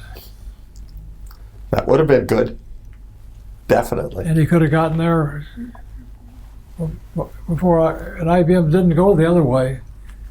They just waited until, it was 20 years later after IDS was running before they had DB2 as a mainframe product. Mm-hmm. So there's plenty of time to maneuver in there. Yeah. Okay. Structured query language, Thank you. SQL. Yes. Good. Very good. Good recall. Yes, The search mechanism worked. it worked, yes. Good. So you stayed for a while at Bachman, and then Bachman. Then you left. You weren't really not at Bachman, at Cullinane. I'm sorry, using the wrong words. So what did you do next? Where did the idea for starting your own company come from? Or how long had you been thinking about that? Well, I'd been thinking for a long time about wanting to have a computer-aided design tool to help people draw data structure diagrams. And more important than drawing them is being able to modify them. Not having to redraw them all over again. Right, okay. Because people have been drawing them with pen and pencil for 20 years. Mm-hmm. In fact, I've seen great huge rooms with all the four walls, all just one big diagram at Boeing aircraft. Okay. And so I'd always been kind of working on the side, how do we do this? And I've been spending some of my time actually at Cullinane trying to build an automated data structure diagram for their business. Right. Because their customers could have used it. Mm-hmm. But they decided that their need for SQL was more important than their ability to do data structure diagrams. So when I left Cullinane, and they were, I thought, generous enough to give me a sizable, they didn't give me a lump sum payment, they gave me a consulting contract for over a year at a rate that I could live comfortably and have some money to do some development work. And so I left, almost immediately after, on April Fool's Day, we incorporated Bachman Information Systems. Okay. Which started out with myself, and I hired my son John, who was selling automobiles then because the chemical business was not hiring. As a chemical engineer out of school, he could not find a job in his field. Wow. He came to work for me, and then we got a contract with a Norwegian really consulting firm that did some operations work for other companies, and also had people they hired out in a traditional consulting way, doing IDS or IDMS consulting. Mm-hmm. They gave us an extra $5,000 a month revenue, and I told John that I could pay him enough a month to handle his social requirements, to keep his girlfriend happy and he'll keep him happy with his girlfriend. And he got engaged at that period of time, by the way. Oh, wow. All right. It was serious. And so he came to work for me, and we started working, and we made 4 or 5 trips to Norway, and their group came over to visit us in Boston and Lexington, trying to construct something that would help them in their work with IDMS. And these are people I had met through the Cullinane European user meeting. Mm-hmm. And so that kept John and hired, and we were struggling because we were being charged by a company out here west of town. And we found out their bills didn't reflect what came, the end of every compilation, for example, it would print out the time and charge. Yeah. You were using a service bureau. Service Bureau, yes. Yeah, sure. But they said, well, there's some other bills you're not seeing on that listing. And I said, why should I pay a bill that I'm not seeing? And you tell me I owe you $40,000 now. Yeah. And so we went back and forth, and instead of being smart and just not paying them and letting them do whatever they wanted to do about it, Right. I somehow peeled down into the savings and wrote them a check for $40,000, Oh, wow. which left us in pinched conditions. Uh-huh. At which point we were put in touch with some venture capitalists. One of the people who had been at Cullinane and had sold Cullinane his product company said, well, I can help you with Venrock, which is the Rockefeller Family Venture Fund. Okay. And Who was this? This person that had sold his company to Cullinane and then I can't think of the name at the moment. Cooper? Yes, Yes. Okay. Phil Cooper. Phil Cooper. Yes. Yeah, that's exactly who it was. Yes. I know Phil Cooper. And he also had an in with Hunter Perkins, Caulfield, and Byers, Uh-huh. people who had loaned him money for his company. Yes. And so he put us in contact and helped us package it up. So we were able to get some venture capital funding for them, Okay. and got us so we could move out of our house where we've been working Mm-hmm.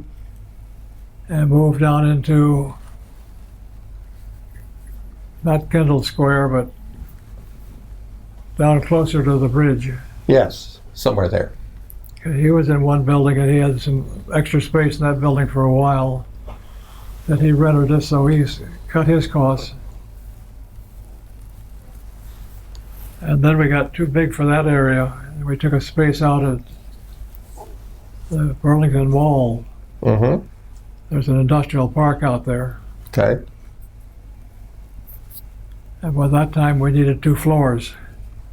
Mm-hmm. We were growing.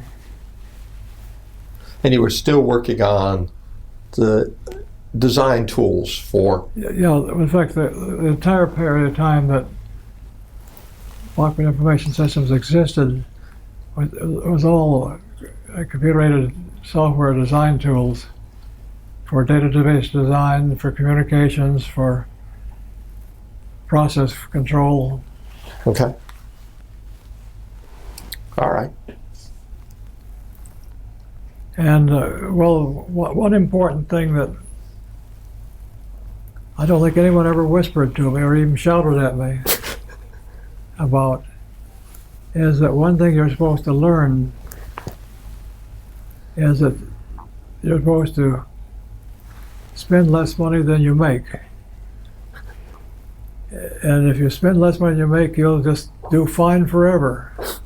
But if you're saying, well, I've got to grow this product more, I got to add more parts on it, after you put on 3 or 4 porches and whatnot, all of a sudden you're short of money. And the next round of money you raise, you get less money for your shares. Right. And we went through several rounds of shares that way. And also got to the point where they didn't want shares. They wanted what kind of shares are Preferred shares. preferred shares. Yes. So they wanted to get paid whether the rest do it or not. Right. So we had a couple of rounds of preferred stock. But now I should tell you, I think that we had something like 8 or 9 quarters of profitability in between. Okay. So at one time, our market share, our market valuation, was $1/3 of $1 billion.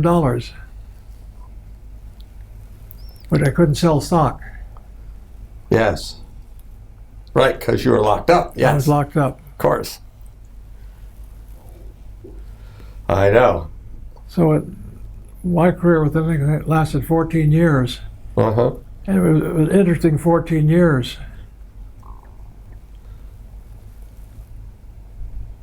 Exciting, kept me alive and well and well paid. Uh-huh.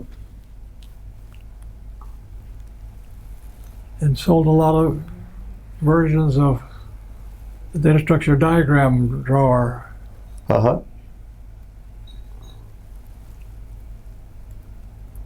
So it was a good idea. It kept us away from the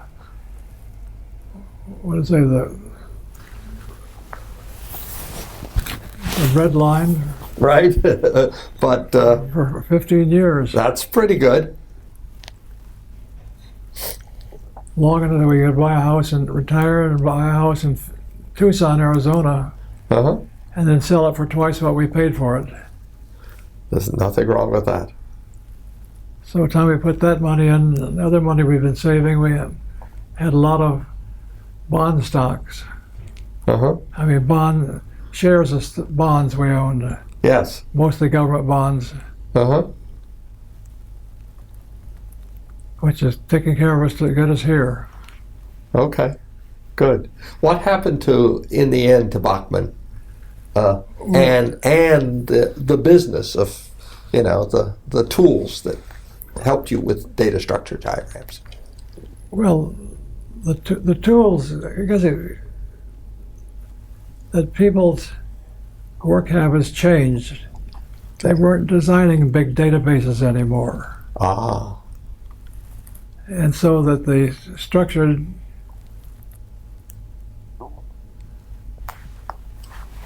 back to the words I can't remember. We said structured query language, SQL. Yes, SQL. People were doing smaller things, quick and dirty, where they weren't investing in long-term production of a database. And performance was not important, Right. or didn't have the same level of importance. And also, processors were faster and cheaper. I was going to Memory's say that, larger. Moore's law was meaning you could use less and less efficient software That's right. technologies and still get the results you needed for the price and speed you needed. Yes. Yes. So Sloppier and sloppier software That's still right. worked just fine. it still worked, absolutely. Yes. And it was the right solution for the customers. I don't fault them for doing that Right. because they wanted results. It was People wanted their results faster and faster too. right. They didn't spend 2 years on a system or 3 years on a system. Right. And that's why the relational model became more popular, because Yes. you didn't have to do all the planning that you had to do Right. with the Well, it turns out, and people keep telling me that the thing you're missing, Charlie, is looking at the database manager's add-ons. They go in behind what you do with your SQL. You can declare something, but they'll set up what the indexes are and whatnot. So you get things that are very much like IDS behind the scene. Mm-hmm. Because if they know this is a big operation, it's going to go for, they will invest time in packaging the actual storage for performance reasons, even behind the scenes on something which apparently has no storage structure. Yes. The query user doesn't have to know about it Mm-hmm. because it'll run faster or slower depending on how well the database administrator has made his contribution to the definitions. Okay. Good. And so is the structuring product still available? Does somebody still sell it? No one's selling it anymore. No one's selling it. I'm Okay. still using it. I give it to people. Yes. You should make it shareware. Yes. Be available. What happened to the company? It got bought, didn't it? Got bought by the Texas people who eventually got bought by Computer Associates. Ah. Okay. So it ended up at Computer Associates. Ended up at Computer Associates. Okay. Yeah. Well, that wouldn't be the worst place because they also, as you just mentioned a few minutes ago, they support an awful lot of legacy databases. Yes. Yes. That are hierarchical and can use, Well, there apparently are a lot of tools out there that do things very much like data structure diagrams. Mm-hmm. Peter Chen, for one, has made a reputation for himself for a slightly different version and has won a lot of prizes for himself. Okay. All right. Okay. So there's still people Still people out there, yes. doing, yes, trying to solve the same problem you were. Right. Right. Do you have any other things that the things you'd like to leave with our viewers or our transcript readers before we No, end this I think interview? I'm pooped. I think you've done extremely well. Well, I thank you for that. Okay. Well, thank you very much, Charlie, for taking the time and the effort to go and do this. It's been wonderful.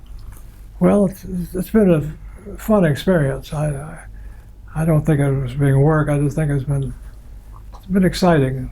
Okay. Good. Well, thank you on behalf of the Computer History Museum.